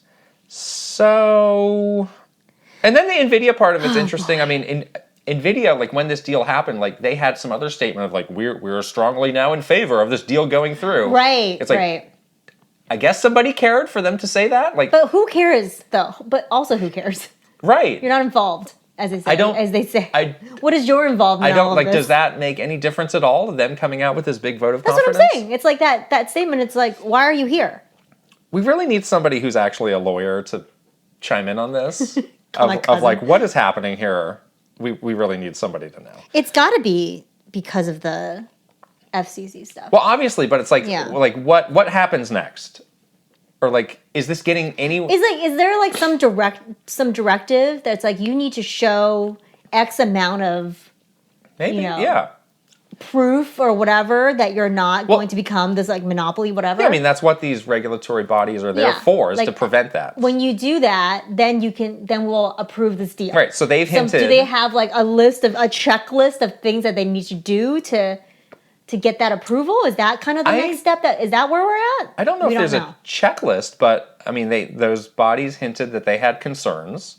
So I mean, Microsoft is in so deep on this. They're like, well, what can we do? That's what I'm saying. To get them off our backs. And I think they probably gave them like, here's a list of things that you need to be doing, and they just are going down that list. I mean, this sounds good to me.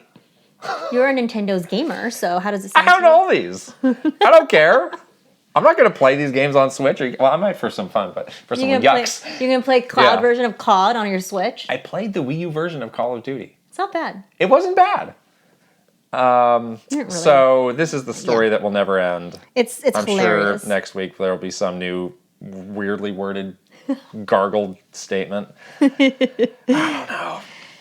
Oh, boy. Next.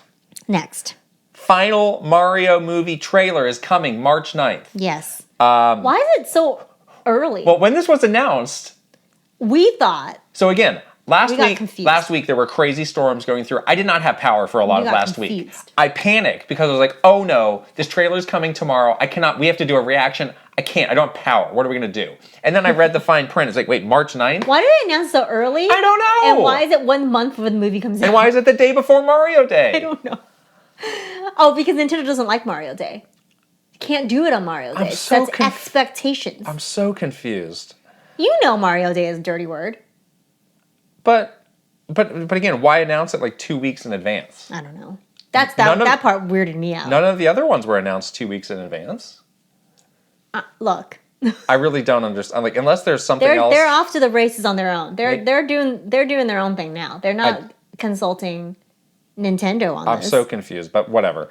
The artwork they used is this Mario Kart artwork. Does that imply we're seeing more of that? Maybe. What do you read into this?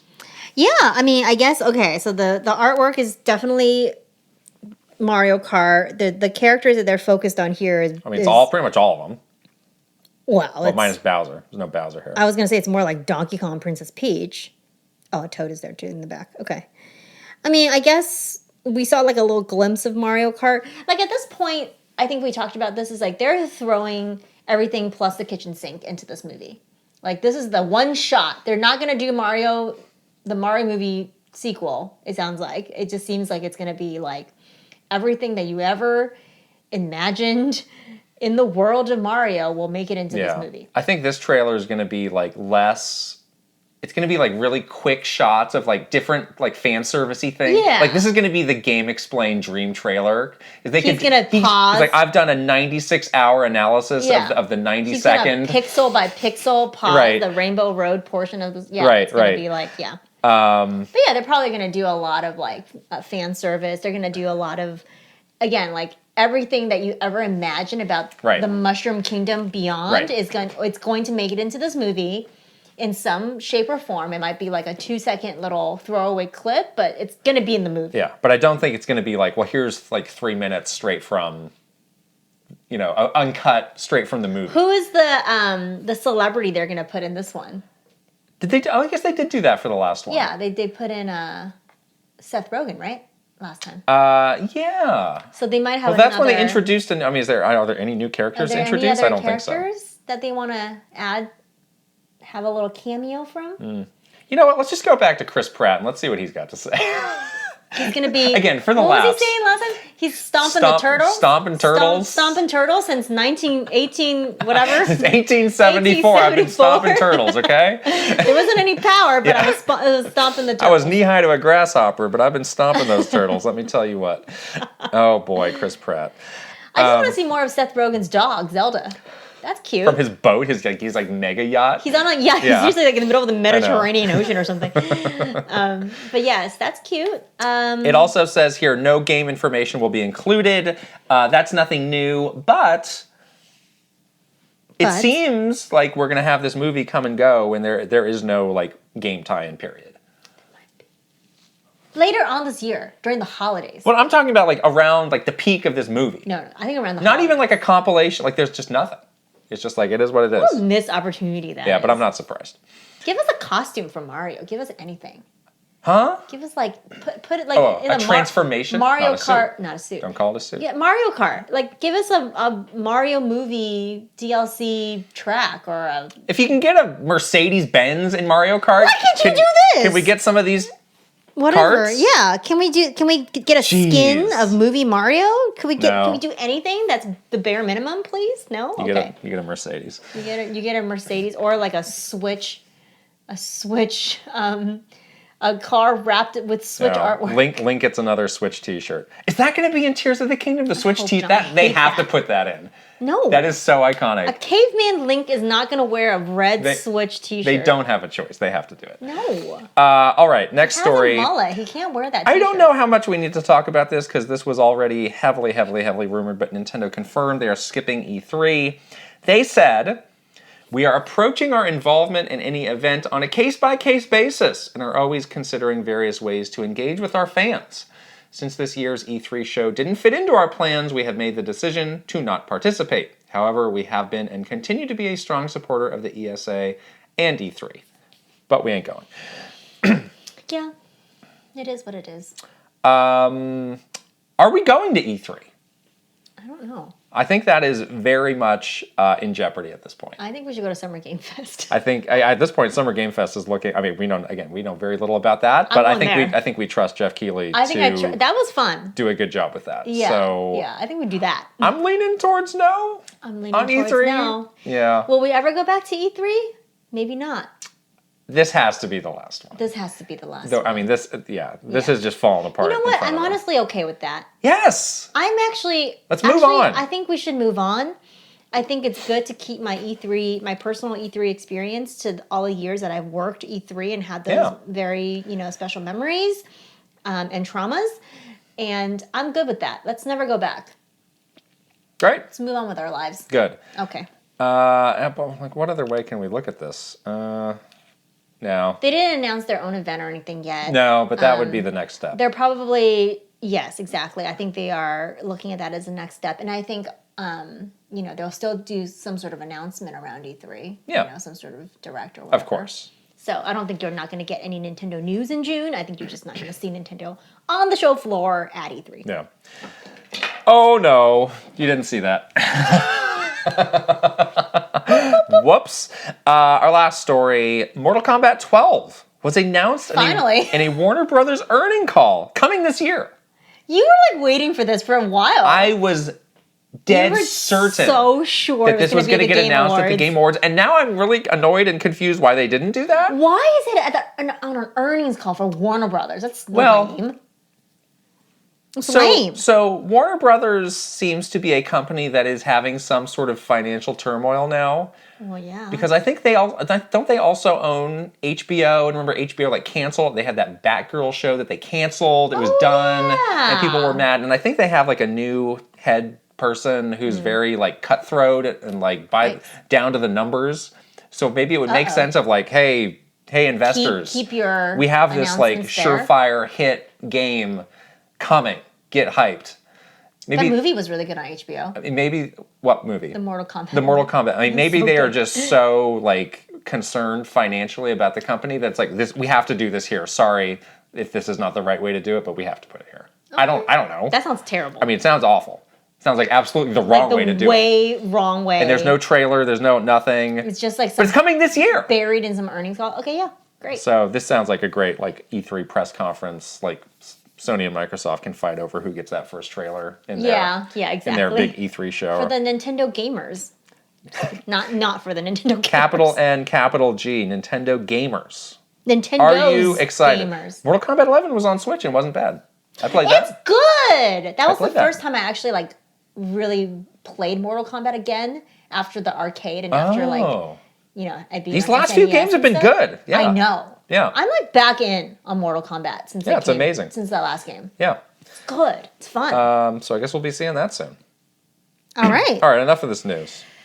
You're over the news. On to our Q&A, which every week we source from our Patreon community. Yes. First question is from Link, the Hero of Wins. What is the weirdest officially licensed Nintendo merchandise you have ever seen? Okay. One thing immediately came to mind for me, but you can go first. What is it? No, you go first. Mine is the really oddly colored Nintendo Soda Pop. Huh? I saw they used to be on people's desks. They did a line of Nintendo flavored sodas. Oh, you mean from a long time ago? Yeah. Oh, I drank those. There was nothing weird about that. Ew! It looked really bad, radioactive. Well, that's what people were drinking back then. You drank those? Yeah, I had it. That's a great memory of mine because I saw that on a TV commercial or something, and I told my mom I need to get this, and we drove around and around and around, and the only place that had it was this Japanese supermarket. And each can was a different character. Right. So it was Yoshi's green apple, or Peach's peach, pink whatever, pink cherries or something. Pink I don't know. Cherries. And it was it was a fun experience. And again, did your mom have some? Oh, no. At that point, limited on. We've talked about this so much. There was no Nintendo merch. I was just excited to get a physical thing that had Mario on it. I was yes. weird.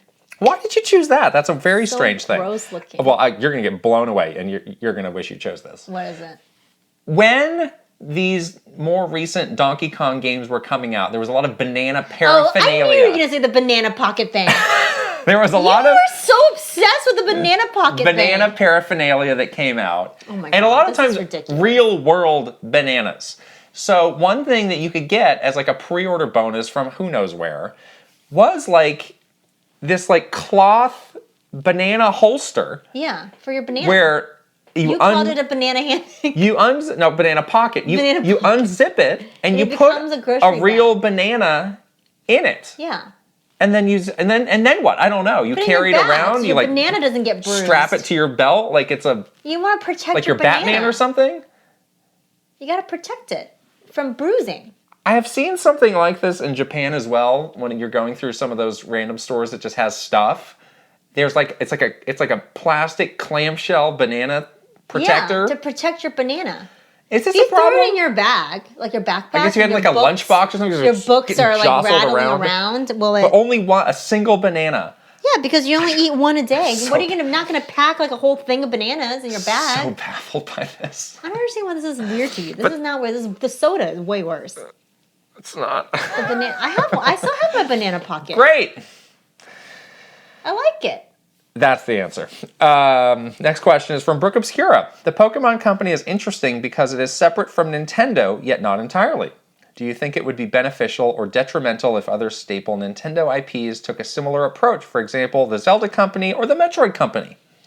Oh, Nintendo would not like that. So, the reason the Pokemon Company came to be was because there was so much non-gaming stuff. Mm-hmm. They just couldn't keep up with it. Yeah. And it was like, we need to start this company to manage that, and you know what? We'll keep our eye on these games like we always do. So you need something that has a lot going on around the games to make this make any sense at all. Yeah, all the other Nintendo IPs only a game. So Metroid, no. I'm going to say Zelda, no. Zelda, no. Mario? Maybe. We might be getting into a scenario where there's so much Zelda. But now they have all these other teams, like there's the strategic initiative team that manages all the merch. They outsource a lot of this stuff too. Like when the Mario movie is happening, like Universal is like very involved in that. Right. You know, it's not like Nintendo internal is taking a lot of that responsibility. So yeah. I think I don't know. I mean, this was a long time ago. It was like, were they just so inundated that they were just like, please. I think it just blew up. What is the solution that will fix this as fast as possible? Yes, let's make a new company. Yeah, and of course that made it so Nintendo lost a certain amount of control, and they don't like that either. So and Nintendo will always want to be as involved and manage as much as it can. So now I think they have the internal teams to do this sort of thing. Yeah. More than they did back then. So I don't think they would do this. Actually. I don't think so. Yeah. I don't think they would want to do this either. Because the Pokemon Company now they get to do whatever they want. Right.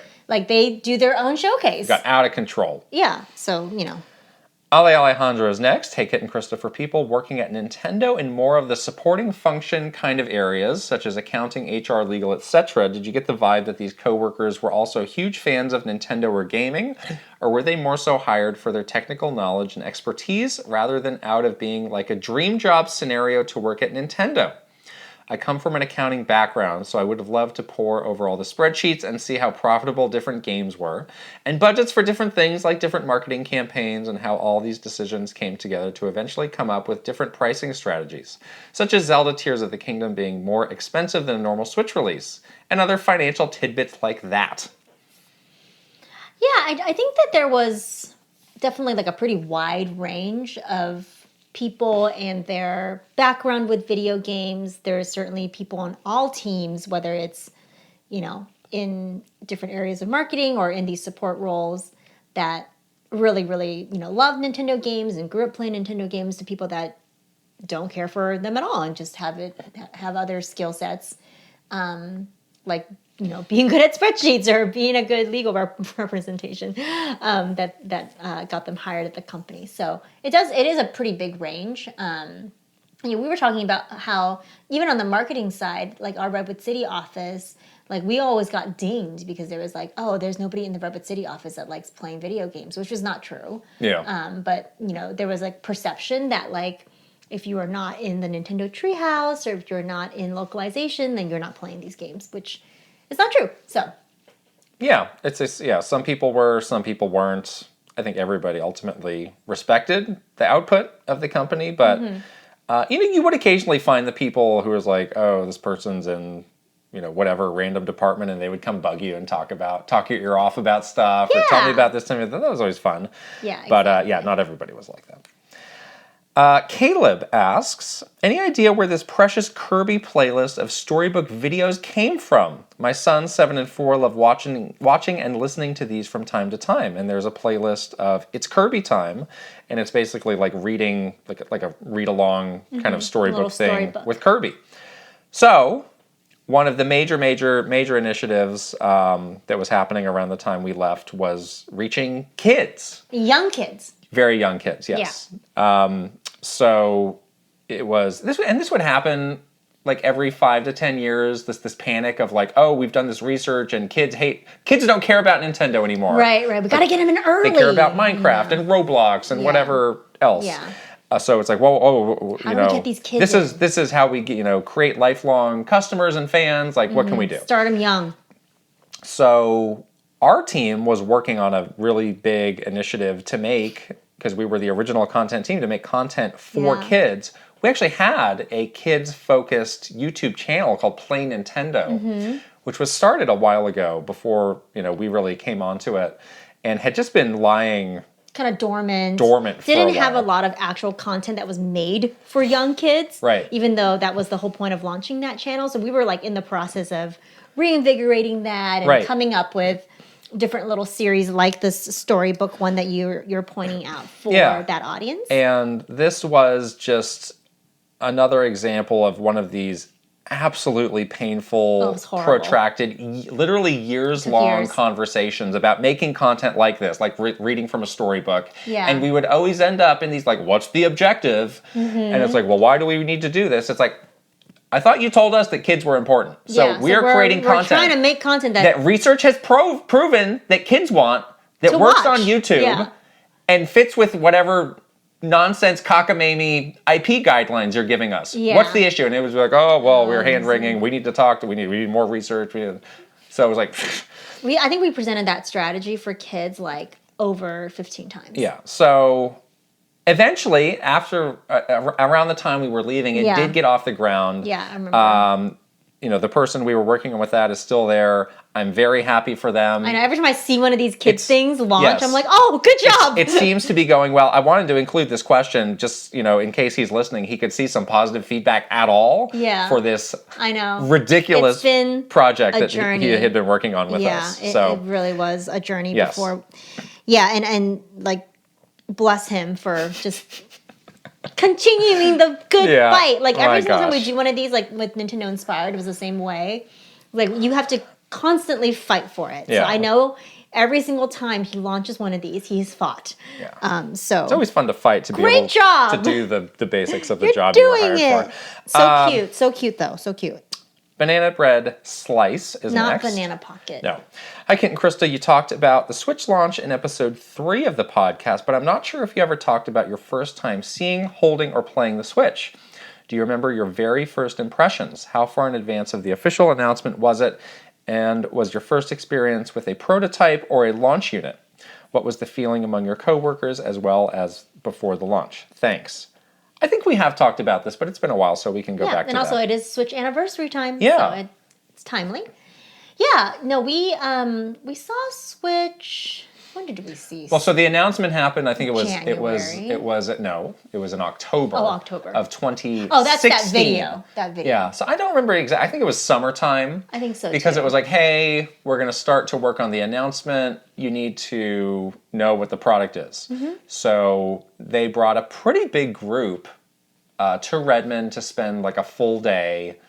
With the seeing it, like hearing from the treehouse of like what's the vision, and then also going hands on and like playing with the thing. Yeah, that was definitely a really great day. Very exciting because a lot of times it's like, well, here's a here's a drawing or here's a video or something. Yeah, like watch this. But it's like, like they had the thing ready to go and we got to see it.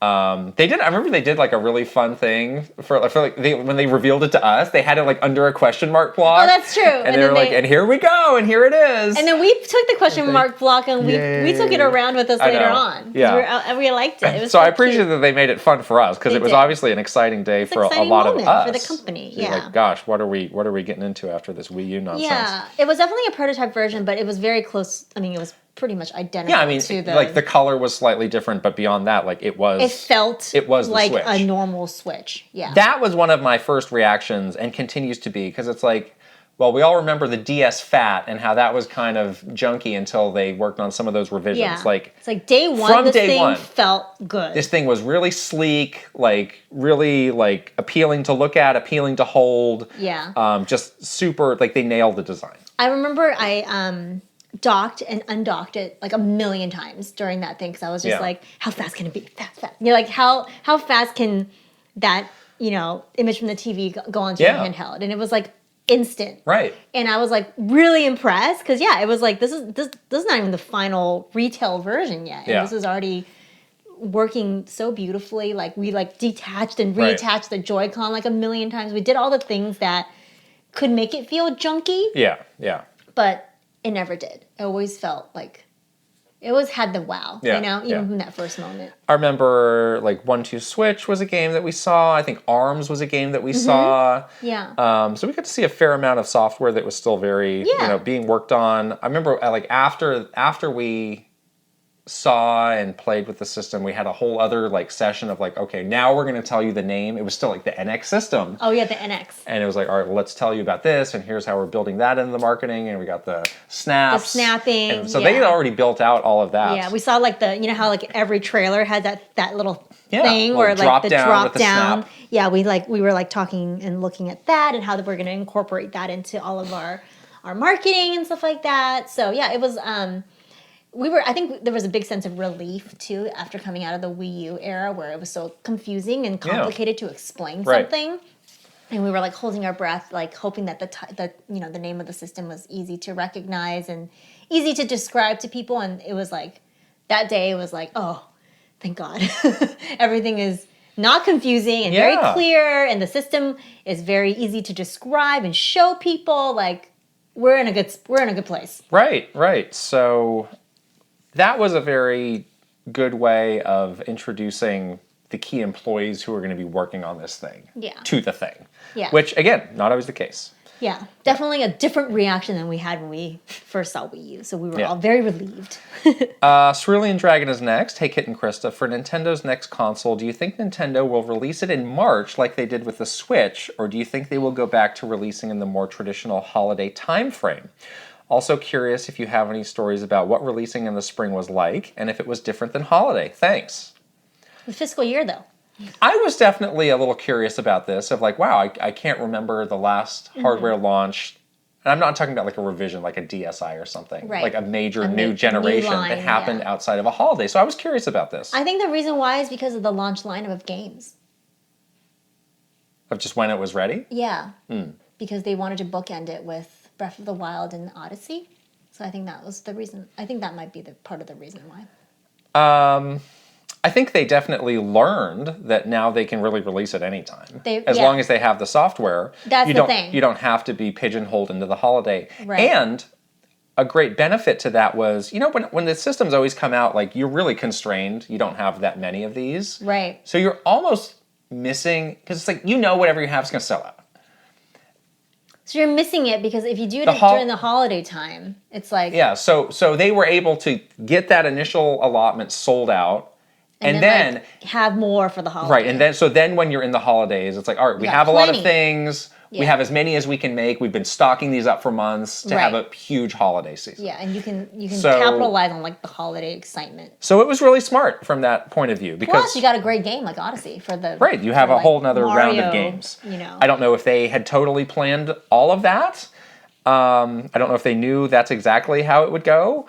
But I think they're definitely much more open to it happening some other time now. Yeah. And I actually liked working on that launch year because it didn't feel like everything was jammed into like 3 months, which usually happens around the holiday, and it's really taxing on your teams. And also, it just feels like you got one shot, like 1 month to make it work. And if it doesn't work, you're like kind of, it's like a bad place to be. Right. It felt like we had like almost like a longer runway when we launched it in March. And then like all year long, we had like very clear, like, and then this game was coming out, and that's what we were going to do. And then this game, and then we're going to bank it at the very end with this other big launch. And so it just felt like we all had more time to like market the thing. So I liked it.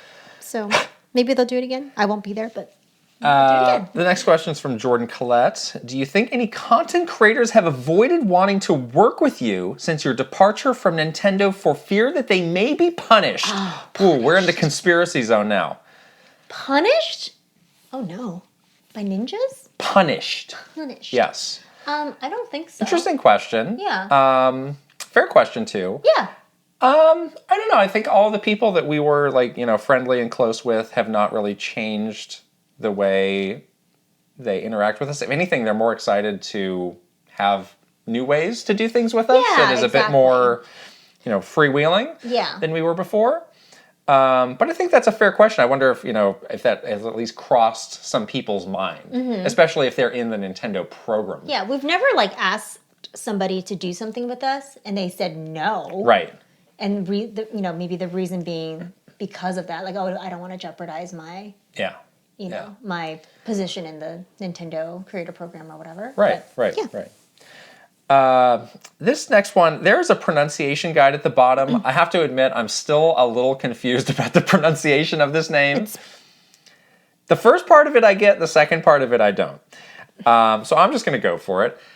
Pizzicato 4. That's my interpretation of this. Pizzicato Ive rhymes with 5. Pizzicato. Oh, so that's an I.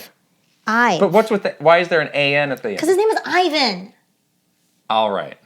So it's Pizzicato Ive? Yes. Great. Rhymes with 5.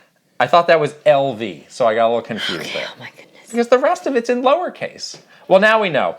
As someone in the tech industry, I was thinking about your discussion on the Switch's power gap with competing consoles. Do you think there are other gaps because of the nature of Nintendo as a game company? My sense is that Sony and Microsoft both leverage their resources and staff as larger tech companies, for example, in AI for game development or cloud for user analytics and online experience. In the future, gamers may expect next-gen enemy AI or sophisticated generative content from ChatGPT or similar. This isn't really a matter of hardware specs, but the breadth of staff and tech. So this is a very complex question, but it's basically, are they lagging behind because they don't have those other parts of the company that are working on just broader General technologies? Tech. Yeah. It's true. I mean, Nintendo does have to rely on the technology of its partners and suppliers. Much, much, much more than especially Sony and Microsoft as well. I would say yes and no. Yes, in that, again, they don't have, somebody who's sitting in a different floor who's working on something, the next search engine or whatever. The next display technology or the next like social networking thing. Right, or some software-based thing. I will say, though, like they do get, pretty good first pick at, the parts from these suppliers. Like whatever the screen was that the 3DS had, like, did you see anybody else getting that? Maybe no one was asking. I don't believe that. I don't know. Or, it seems like, whatever chips they're getting, like they get pretty premium treatment from whatever chip company they're working with. People know like the legitimacy of Nintendo and want to work with them. So even if they needed to outsource to a partner that has that expertise, I don't think they would be hard pressed to find that partner. Maybe it is more on a software level that they might be feeling an impact. But again, on the no side of things, like this is so now ingrained in the company of like we do not compete on graphics, we compete on gameplay.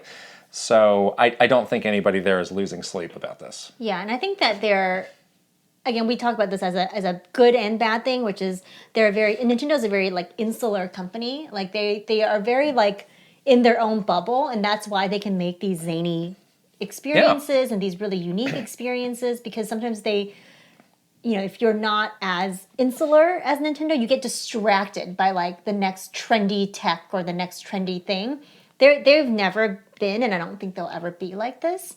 But that could also lead to, to your point, lagging behind on certain things. But I don't think it will come to as a detrimental thing for the company. I think that they have enough of a very unique identity to be able to just like keep doing what they're doing. I am interested, as mentioned here, there is like this big AI boom happening now. And obviously in games we've had AI since the beginning. Mm-hmm. It's a different kind of, it's not a chatbot. It's not making like NPC crazy artwork. Yeah. But it's like, is there any implication for games like in that AI sense from this? I don't know. Yeah. I'm just putting it out there. All the NPCs are ChatGPT now, and they can have customized dialogue options based on their conversation with you. Yeah. Are they going to learn your gaming behavior and adjust themselves? That's cool. I mean, with all of these technologies, really cool. like I'm always optimistic about them, but like I'll believe it when I see it. Like when it becomes widespread. Remember when Microsoft, I think this was the Xbox One, they were like, "Oh, the power of the cloud is going to enable all this blah blah blah," and it did nothing. Right. So sometimes it does, sometimes it doesn't, but we'll see. Totally Joe Ed. I remember the pronunciation of that one. Oh boy. Hey, Kit and Krysta, do you guys have any experience or core memories with Mario Teaches Typing? If so, what are your thoughts about that educational game? Also, do you guys know why Nintendo stopped making it? Sending love from the Philippines. Thanks. I definitely played Mario Teaches Typing. Really? Yeah. Oh, I didn't. So good. Tell me, what even is that? So I actually, when I was in, I think this was like either junior high or late elementary school, we had like, one of my classes was learning, you have to like take a typing lab. So was this it's like a computer program? Yes. Oh, really? Yeah. Oh. And there was other like typing educational games as well. Like, Mavis Beacon. What's Mavis Beacon? I think that's something that I use. The same people that made like Math Blasters. There's like Type Blaster. Something like that. Something like that. But yeah, we would have to take like every day we had to learn to type on the computer. It's an important skill. Yeah. We need to learn to type. And we played Mario Teaches Typing in our school. Huh. I honestly don't know a lot about this product, but I thought it was an interesting question, and I think we have also heard like Nintendo is not really into education. Yeah, is what we've heard.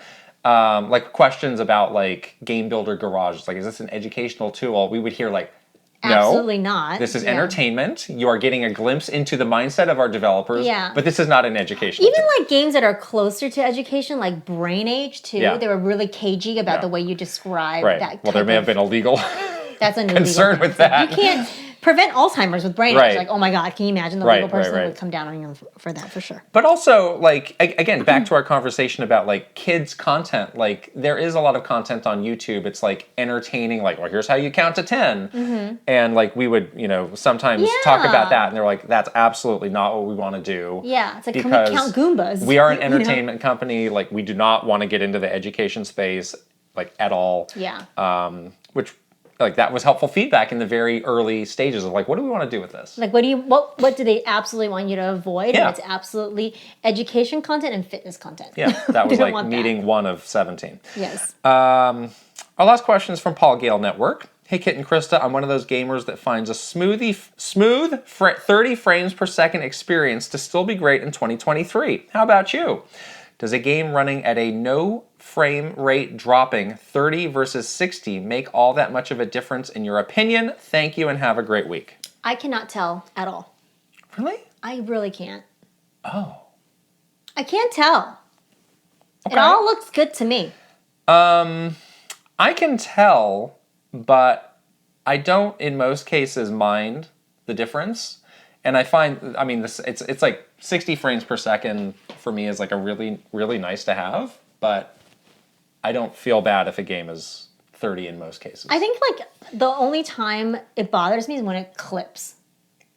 Like Pokemon Scarlet, for example, all the clipping. Like when the objects like merge into each other, you mean? Yeah, exactly. Like that is when the only time graphically things bother me. Like obviously, you when you look at a game that has like really high-end graphics, like you can you can tell that, like God of War, for example, right. But most of the time for just basic gameplay, I really can't tell that much. If we're talking about sub 30 frames per second, now this starts to become... If it's chugging along. Right, yeah, like Pokemon Scarlet Violet did in some cases. Yeah. That's tough.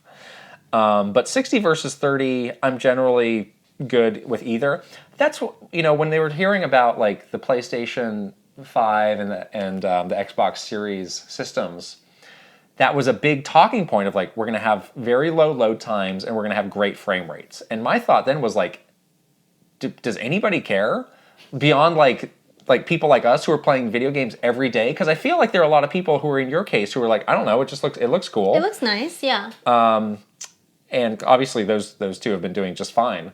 But I do wonder how many people beyond the Nintendo gamers, beyond that group, Nintendo's gamers, really sees a difference. Right.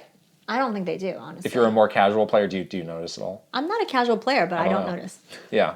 But you also don't see very well. Bad eyes. Like an old lady's eyes. 1080p versus 4K. Can you notice that? I can't. No. I can't see it. I can't notice it. And I have a giant screen. I can't use it at all. Yeah. That's... Can't see it. Sorry. Lost on me. That's why I care about gameplay and that kind of stuff more. Right. Those are our questions. Oh boy, it's gonna be a long one. I know. Settle Another giant episode. Yes, exactly. All right, should we shout out our wonderful superstars? We shall. Our Patreon superstars. Stars. Aaron Hash. Ben Eichhorn. MaruMayhem. Eigenverse. Jordan Collett. KissMyFlapjack. Mike Chin. Mr. Rogers. RainTech. Roy Eschke. Switching it up _ Sephazon. TheSharkAmongMen. vgmlife. Link, the hero of wins. Angela Bycroft. And her Pig Molly. I did it that time. TurboChargeNerd. Thomas O'Rourke. And Simon Barrera. All right. And our One Up Club graduation ceremony. Aaron Burgundy. Adam and Ansley. Ajan Malari. Ale Alejandra. Alexandra Pratt. Astrodev. Ben Robinson. Blazed and Enthused. Bookham Dano. Brad SF56. Brookie Kazooie. Bruce Stash. Chancellor Fairley.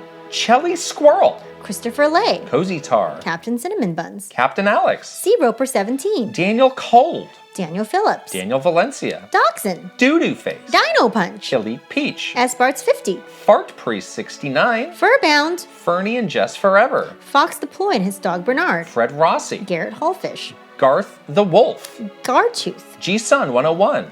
Ian Shea. Israel Izzy. Jay Rando. Jabroni Jones. Jason Ball 34. JK99. JBJ. Jeffrey Hernandez. Jerry 92602. Jesse Hernandez. John Responte. Jonathan Rowe. Jordan Hemmerly. Joseph DeHaze. Joshua Clements. Juji Fruit. Julius Westenberg. Just Camtro. Kawa 2796. Kelp Shake. Kevin Delane. Krisu. Christopia Party with Me. Kyle Gamer Barry Rookie. Kyle Kretzer. Kyle LaBouffe. Kyler Nelson. Linnell Stickman. Lego My Froggo. Lemma. Lil Sebastian. Lit. Mad Dog 5981. Marky Man 64. Matthew Rewald. Mecha Dragon 101. Megan. Michael Cravens. Michael White. Mikey.